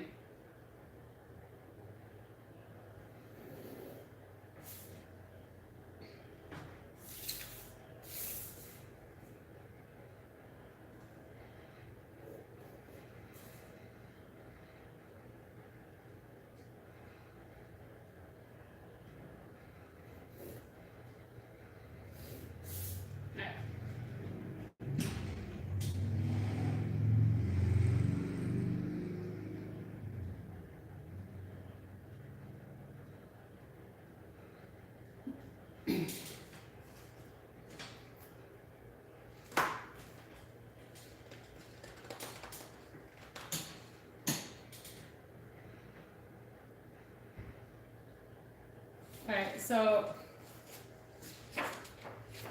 Next, we're creating armholes. And I honestly don't know why it has you like go that far and start cutting the tops and like making them round across the shoulders until you've drafted the armhole, but like whatever, I'm just ignoring that and I'm gonna do this my way. Okay, so next, now that both front and back shoulder seams have been established and the armhole depth has also been drawn, the armholes can be created with the help of an armhole ruler and the cross front and cross back measurements. Starting with the back bodice, first, calculate half of the cross back measurement plus half the tolerance. For example, that would be the cross back, I have it 15 inches. I'm going to divide that by 2 and I'm going to come up with 17.5 inches. I'm sorry, 7.5 inches. Why did I say 17? So on the back bodice, from the shoulder neck point, drop a line 5 inches in length parallel to the center back. And at the end of this line, draft another line at a 90-degree angle from the center back towards the armhole. This line should measure half the cross back measurement in example 7.5 inches. So confusing. Right, okay, so from the shoulder neck point, drop the line 5 inches in the back.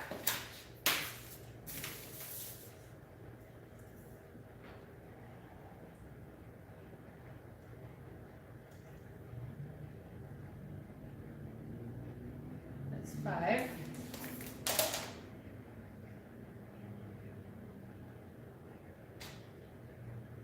At the end of this line, draft another line 90 degrees for the armhole.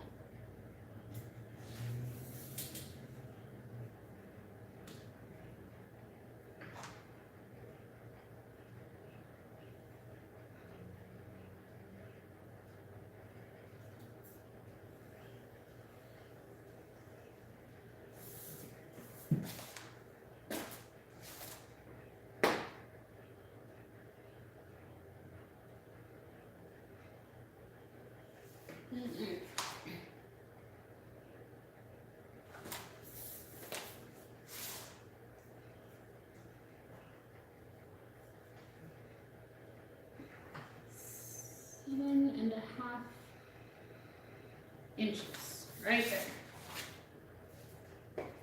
Then from that line,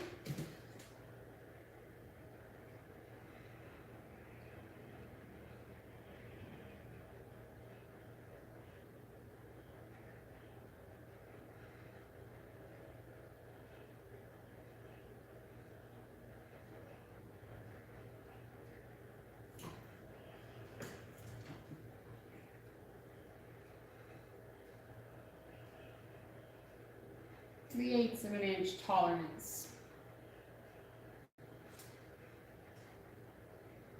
7 5/8. They claim I should have for tolerance. I did 7.5. I'll do 7 5/8 if they say I should. 7 5/8. It's only an extra 1/4 inch, so why not? I'd rather have it than be too tight, right? You can always take it in, but you can't add it back if it's too tight.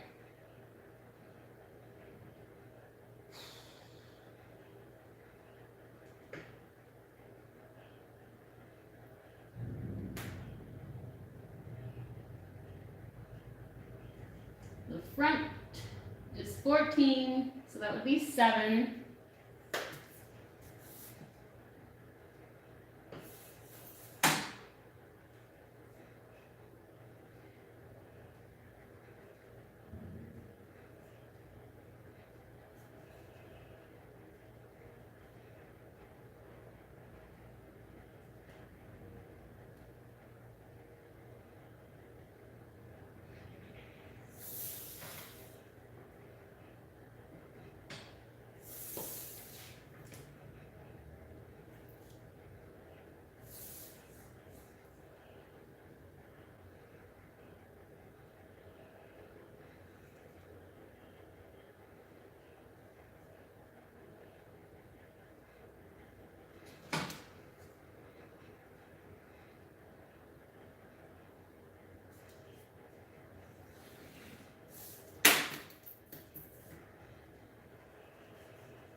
All right, so 7, right?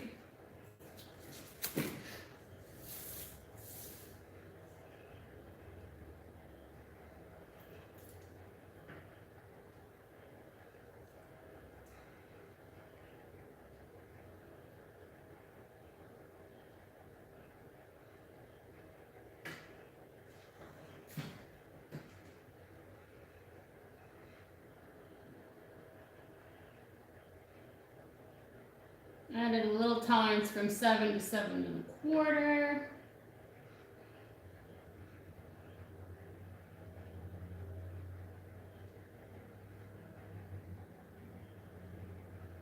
Half the front cross measurement.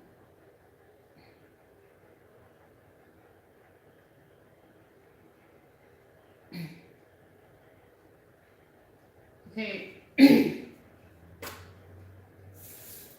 To draw the curve of the armholes, you will be joining 3 points, the shoulder point and the end of the cross front and back measurement, and the underarm point on the side seam. So those points that we just put in now have to create a shoulder seam. And I just don't know if this is gonna... Let me go see if I have a few more curved rulers. I'll be right back.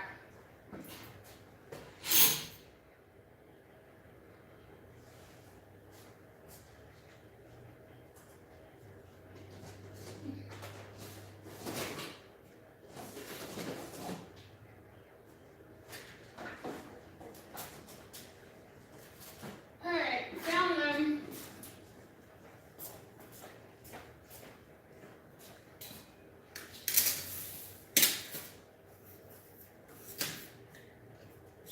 These are too small.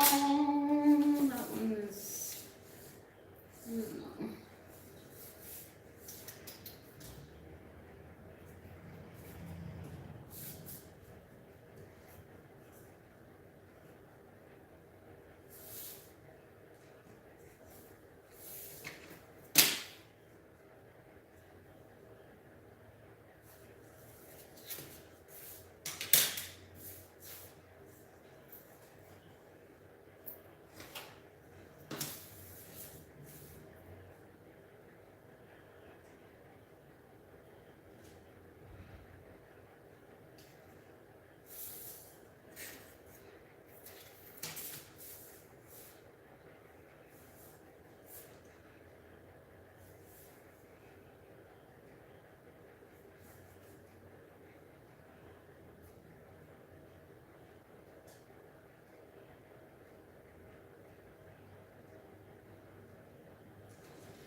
That doesn't seem right at all. Can't be right.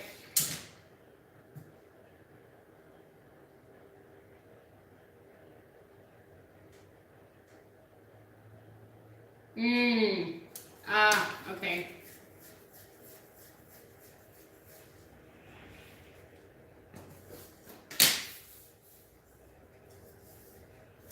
Yep, I see what I did now.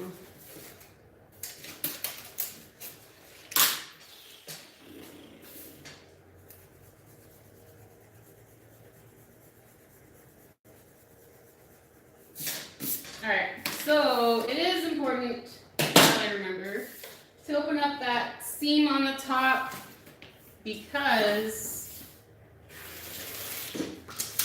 we have to adjust the top shoulder length. We put in darts, remember? So if we don't close the dart and then redraw the shoulder seam, it's going to be incorrect. So we need to fix that. Ooh, excuse me. So I'm going to take off my tape.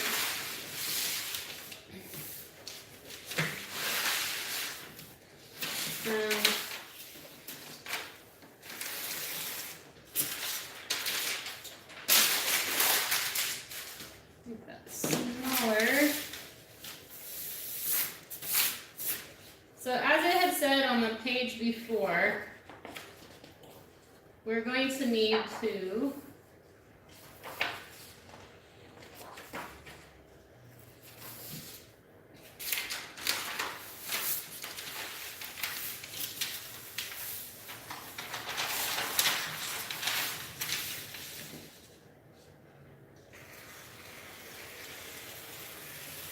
what I'm doing is I'm cutting off the extra paper. And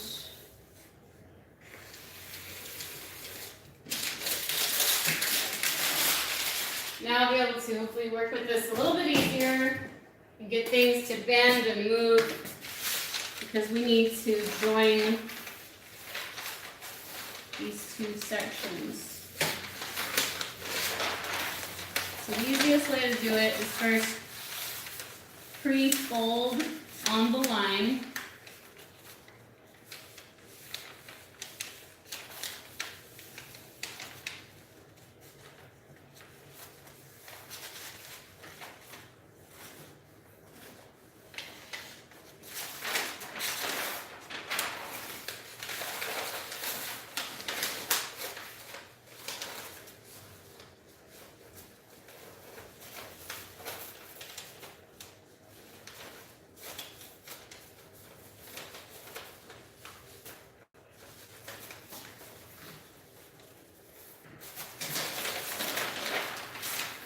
So then what we're going to do is join our folds, and because you pre-creased them, they should join together much easier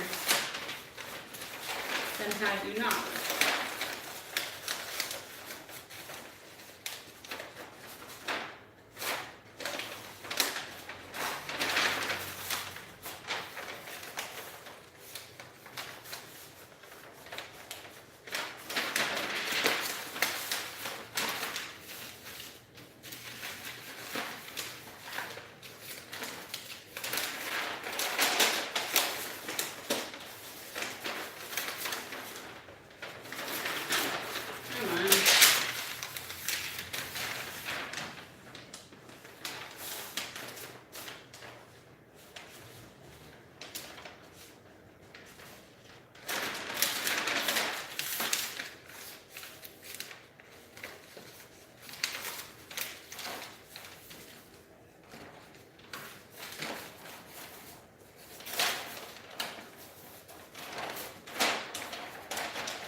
So we've got it joined,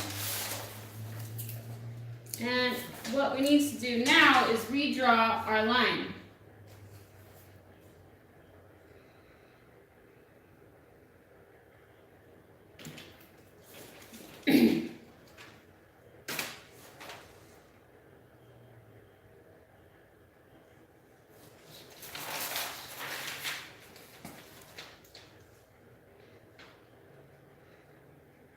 And I need to shoulder length 4 5/8.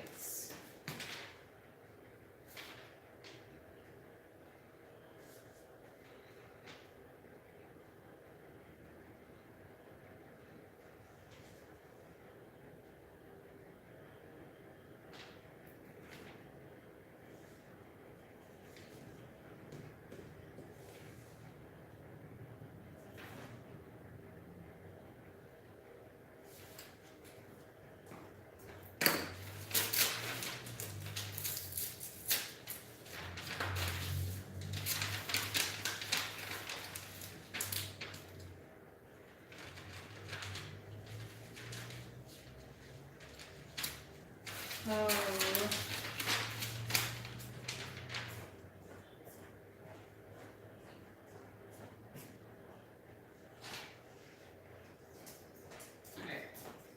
It wants me to use a perforated cutting wheel to trace the new line.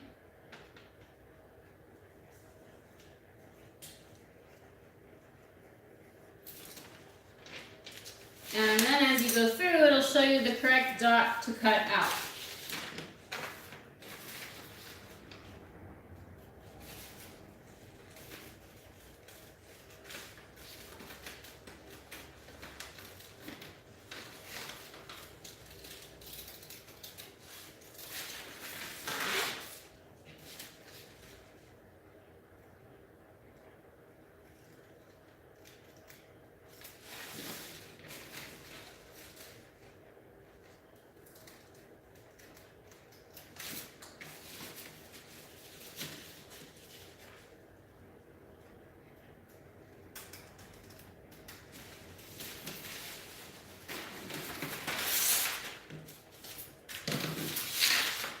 Alright, so that's the front done. And this is what it starts to look like as it comes along. So when you sew it, it actually lays flat. See? But you need that extra bit there, that fabric, otherwise it won't, you'll have a gap. You have a hole, it'll be very bad in your pattern. Alright, so we got that done. We also need to do that also to the back dart. I do the EDB back dart. So again, I start the process by flipping my paper over and creasing right along the pencil line that I drew for my original dart.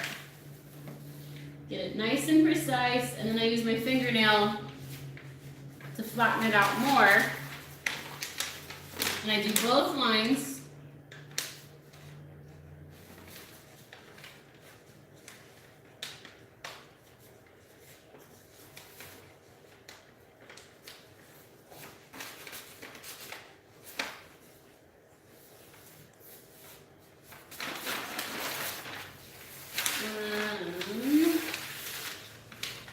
Combine them together.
Alright.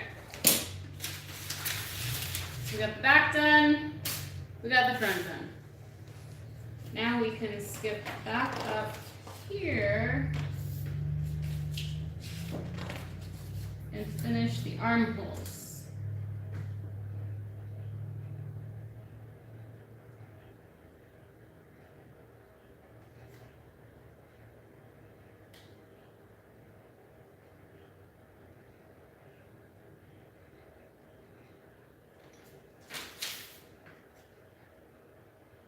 New shoulder length goes there to that. And now I should be able to draw the appropriate shape. Yes, yes, yes, yes. This is a hip curve. I really need one for the armhole.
so I've got my armhole drawn, and I've got my back dart drawn.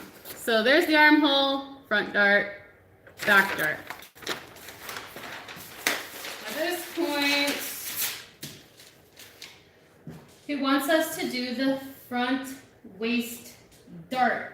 So we're going to draw a vertical line from the bust point to the front waistline. Okay. I'm going to go back to taping my paper on the table so that I can draw all my darts evenly and correctly. And since I originally had the bottom of the paper taped to the bottom line, that's just right where I'm lining it up.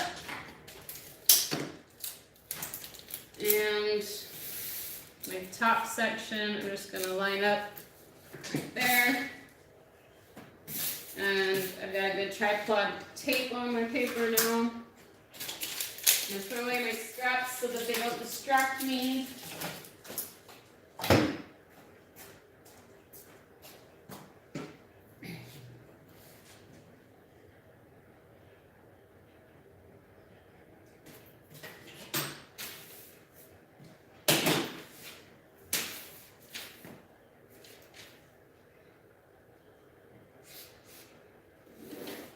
All right, vertical line to the waist from the bust point.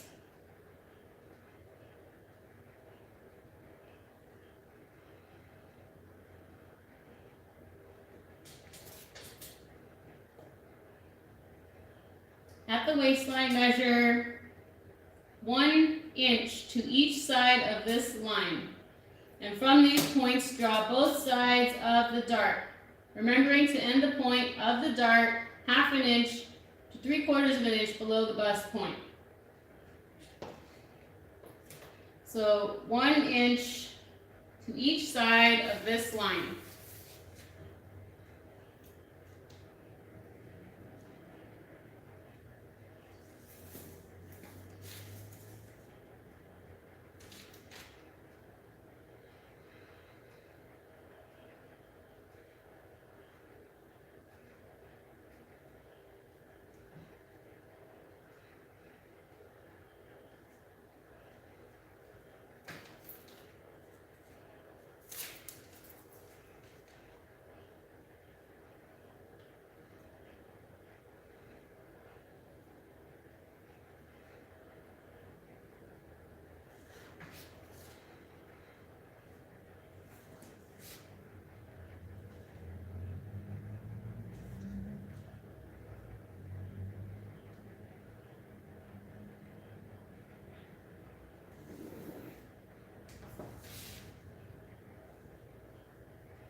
All right, we're going to close the darts and we draw a light vertical line from the end of the shoulder dart created in.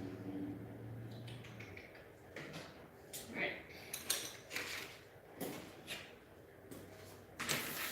There's our shoulder dart, and we're going to go straight down from that. Make sure that the ruler is squared up before we draw our line. All the way down. From this, at the waistline, on each side of this line, we're going to make a mark of 1.5 inches on each side.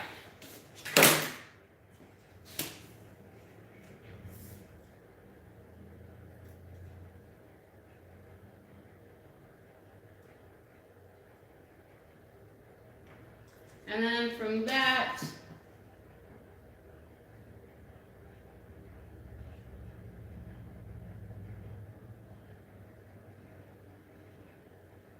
for real? To find the end of the dart, divide the distance between the end of the shoulder dart and the underarm point vertically into 3 equal sections. The top of the third section indicates the end of the back dart.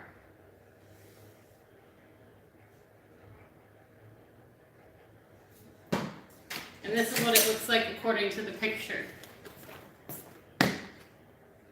We are here. 1 line, 2 lines, 3 lines. See? That's where we need to get our dart.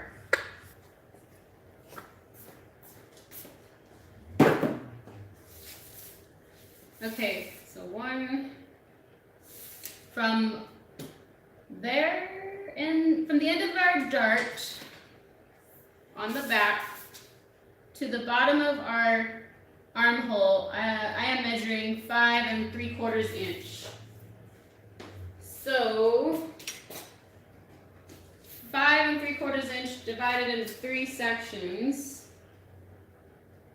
We've got 5.75 divided by 3.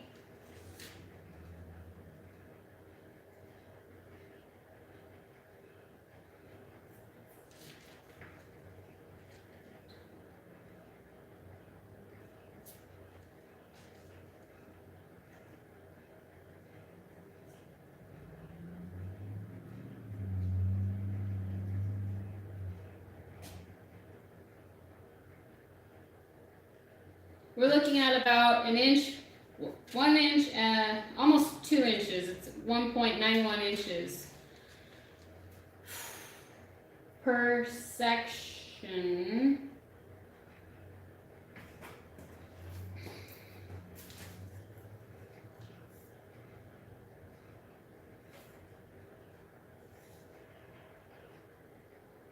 No, that can't be right.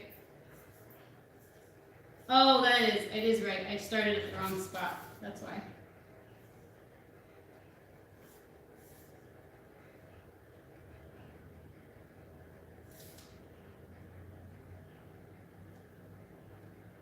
Perfect. So right there.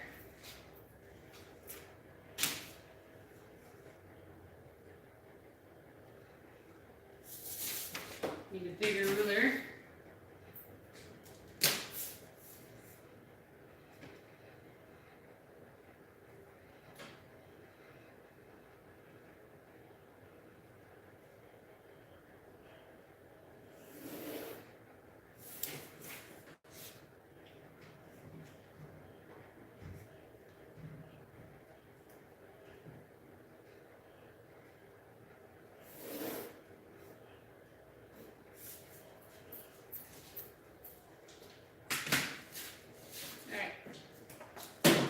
So now we have our back dart and our front dart. And at this point, we're going to need to fix the darts, open them up. So we have to take the tape off. And see how earlier I told you to make sure you leave like a flap?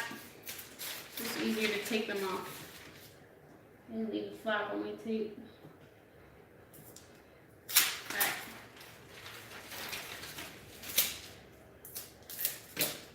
Oh, tape. You're bugging me.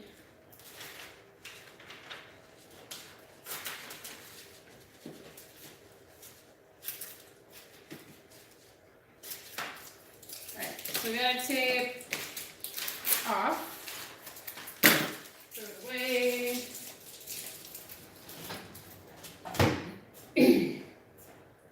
We're gonna draw or make our crease lines now.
All right, so at this point now what you have to do is draw your new bottom line in.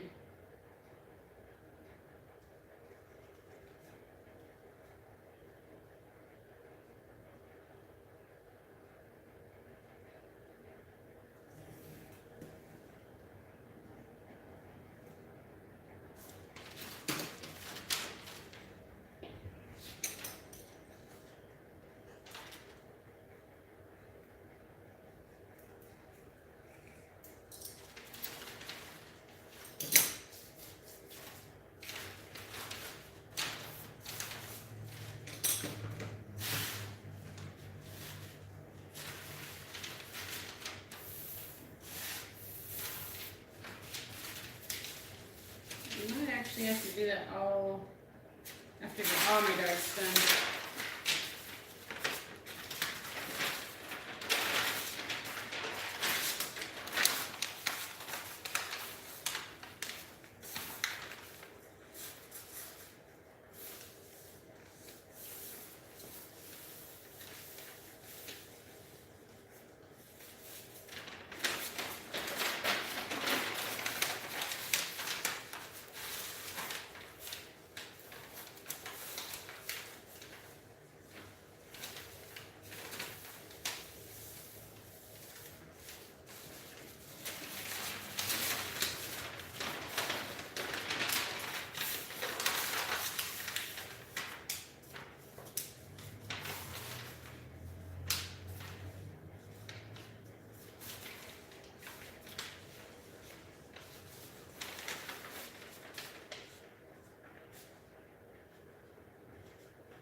Alright, so at this point I'm just cleaning up the bottom of my pattern. I got the darts done on the bottom. I'm cleaning up the excess here on the sides.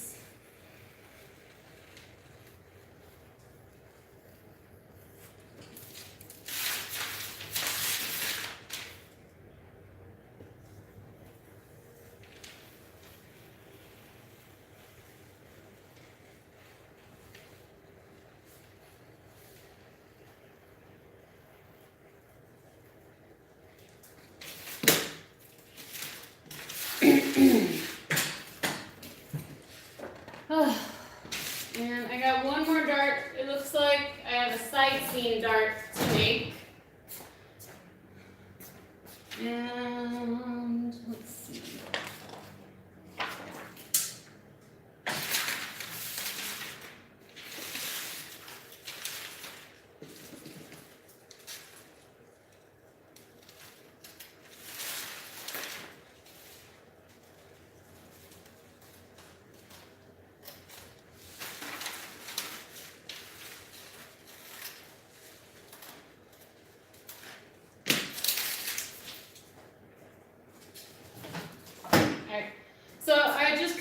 the excess on the sides and on the top, but I haven't cut out my armhole yet.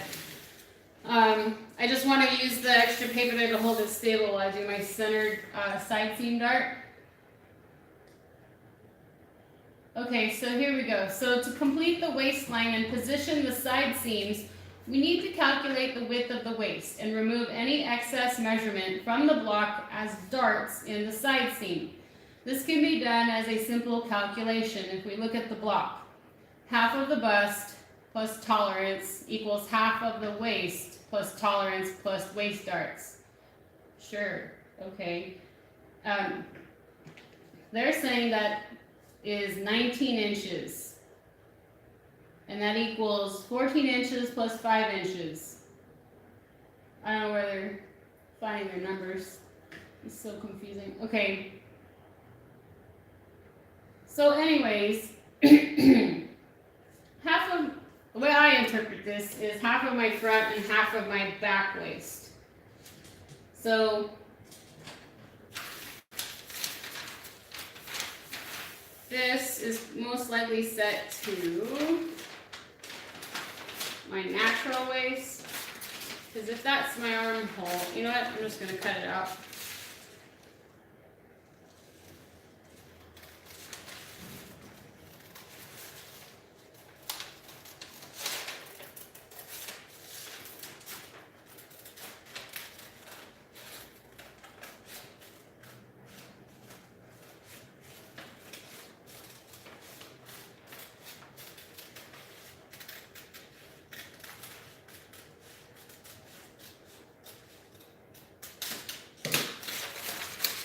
So, if I put this on, oh yeah, see, that's natural waist. That is my natural waist. I would never wear a shirt. Like, ooh, that's tiny, right? It's like all the way up to here, but that's okay. That's exactly what I wanted. A nice, tight fitting block that goes to my natural waist. Perfect. All right. And again, this isn't something that I'm going to make clothes directly from. I'm making patterns from this pattern. So all my clothes will fit exactly because this is my body shape on paper. Custom fit. Flat paper pattern drafting. Nerd out with me. All right.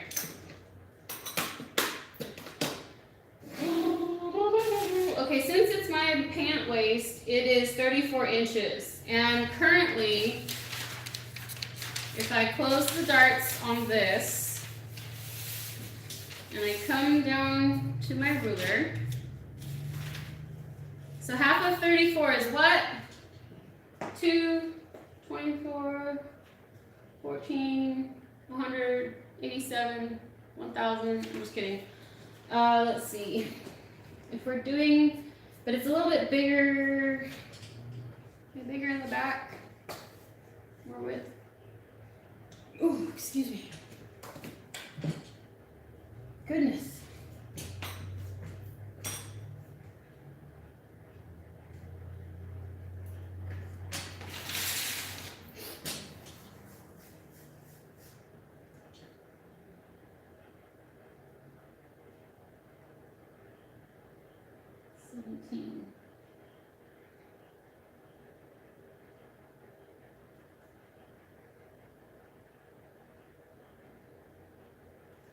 Right, so I got 17.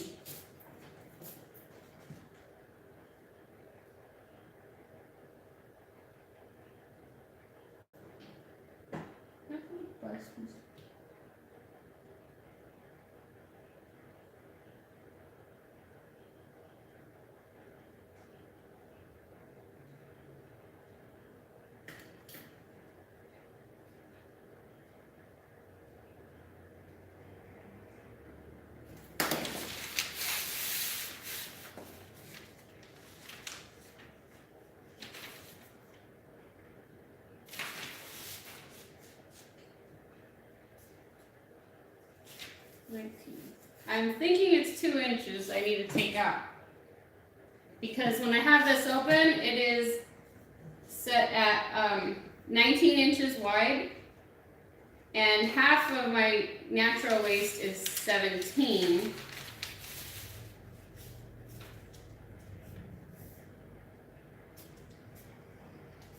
And when I open this up, I'm at 14. Dude, that can't be right. Because then if I put a dart in, it's going to get even smaller. What happened?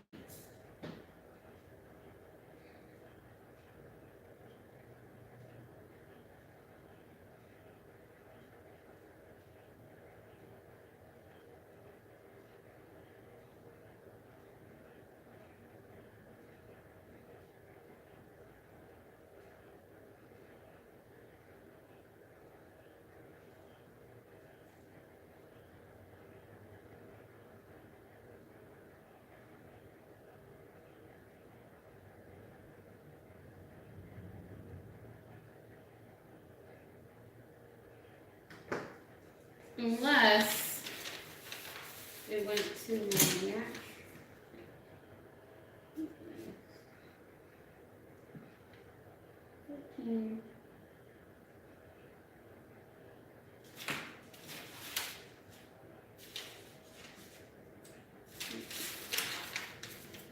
14. I just don't see how that's correct.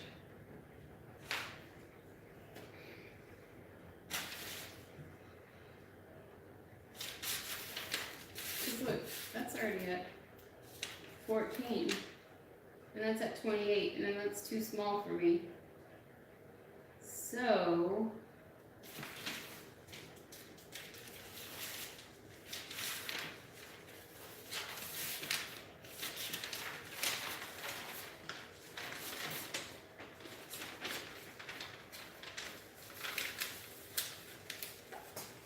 yeah, see, that's not right. See, even when you follow all the rules and do all the measurements, sometimes it doesn't work out. All right, so it's currently set at 14, and it needs to be at 17.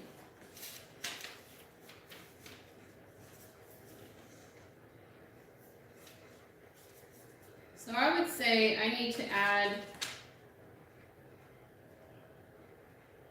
seriously, 3 inches?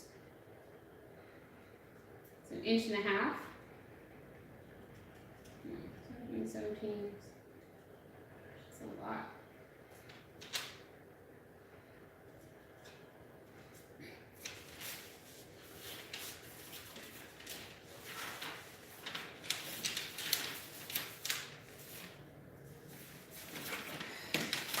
All right, so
All right, so on my back dart, I'm adding back 3/4 of an inch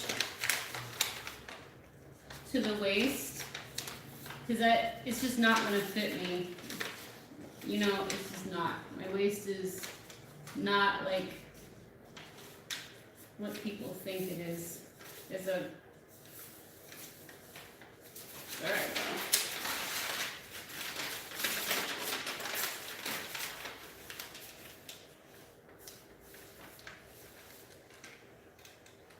See, it's really hard for me to find clothing that fits my butt and waist, so when I learned how to sew and make my own patterns, it was like, oh my goodness, finally clothes that fit right.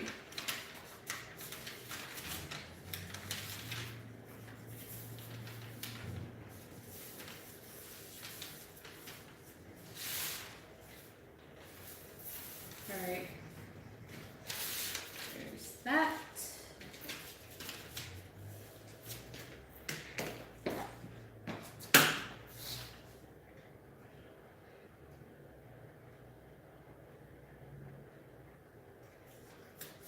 And you know what? I'm not going to cut that bottom dart yet. Okay, so if I took 1.5 inches, 3/4.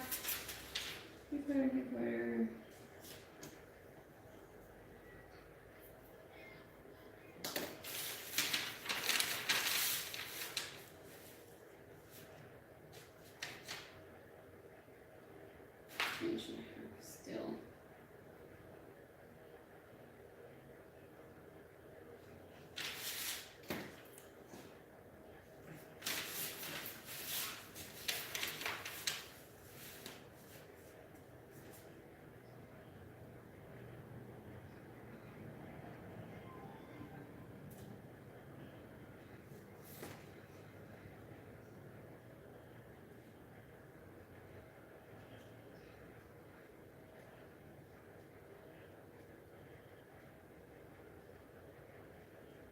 Six eighths.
You know what? I think that's tolerable. Over here on this 3/4 of an inch, we're just gonna throw it in. Just keep in mind that this is, I like my clothes to fit tightly, so I make my slopers very, very tight. Like there's no ease when I make my sloper. So if I make any issues with the fit, then it's like, oh, well, it's going to be extremely tight. So again, like this is not the pattern, this is the sloper. And if I was to make a pattern out of this, I have to remember to add allowances for extra ease and seaming. Otherwise, this would be like, this might fit like my 5-year-old, but it wouldn't fit me. It would only fit me if I remembered to add allowances for seaming and ease. And ease is wear, right? Like this shirt has a lot of ease. See how I can move it and it's baggy? Whereas my leggings have like no ease. They're like super tight. That's all about how like you like your clothes to fit. Style choices, right? They're recommending on the side dart 3/4 of an inch on either side.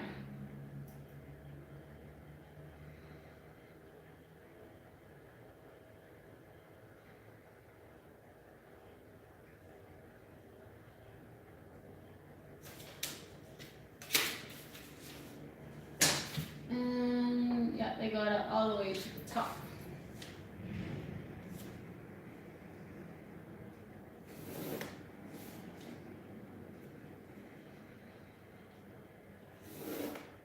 Too far.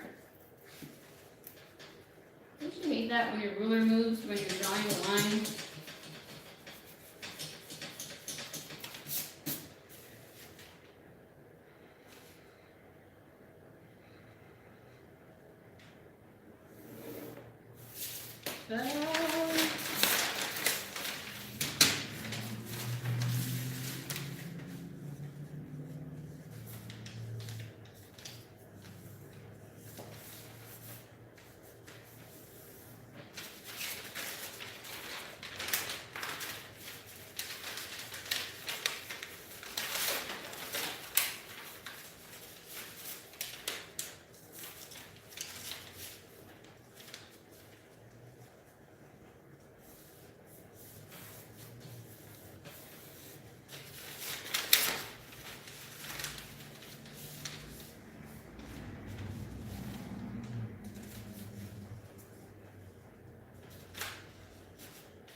Alright, so now we're going to need to add some weights and redraw the bottom line.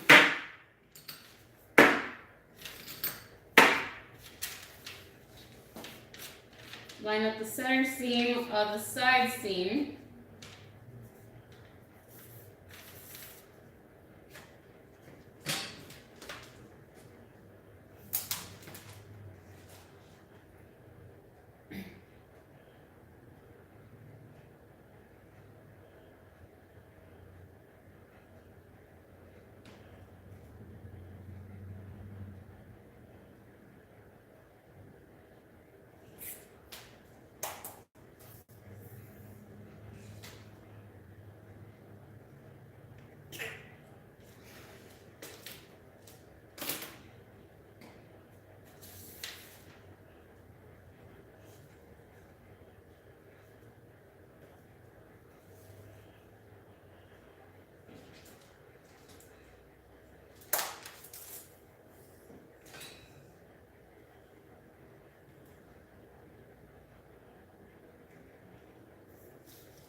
This is a front and back bodice sloper, but only on the half.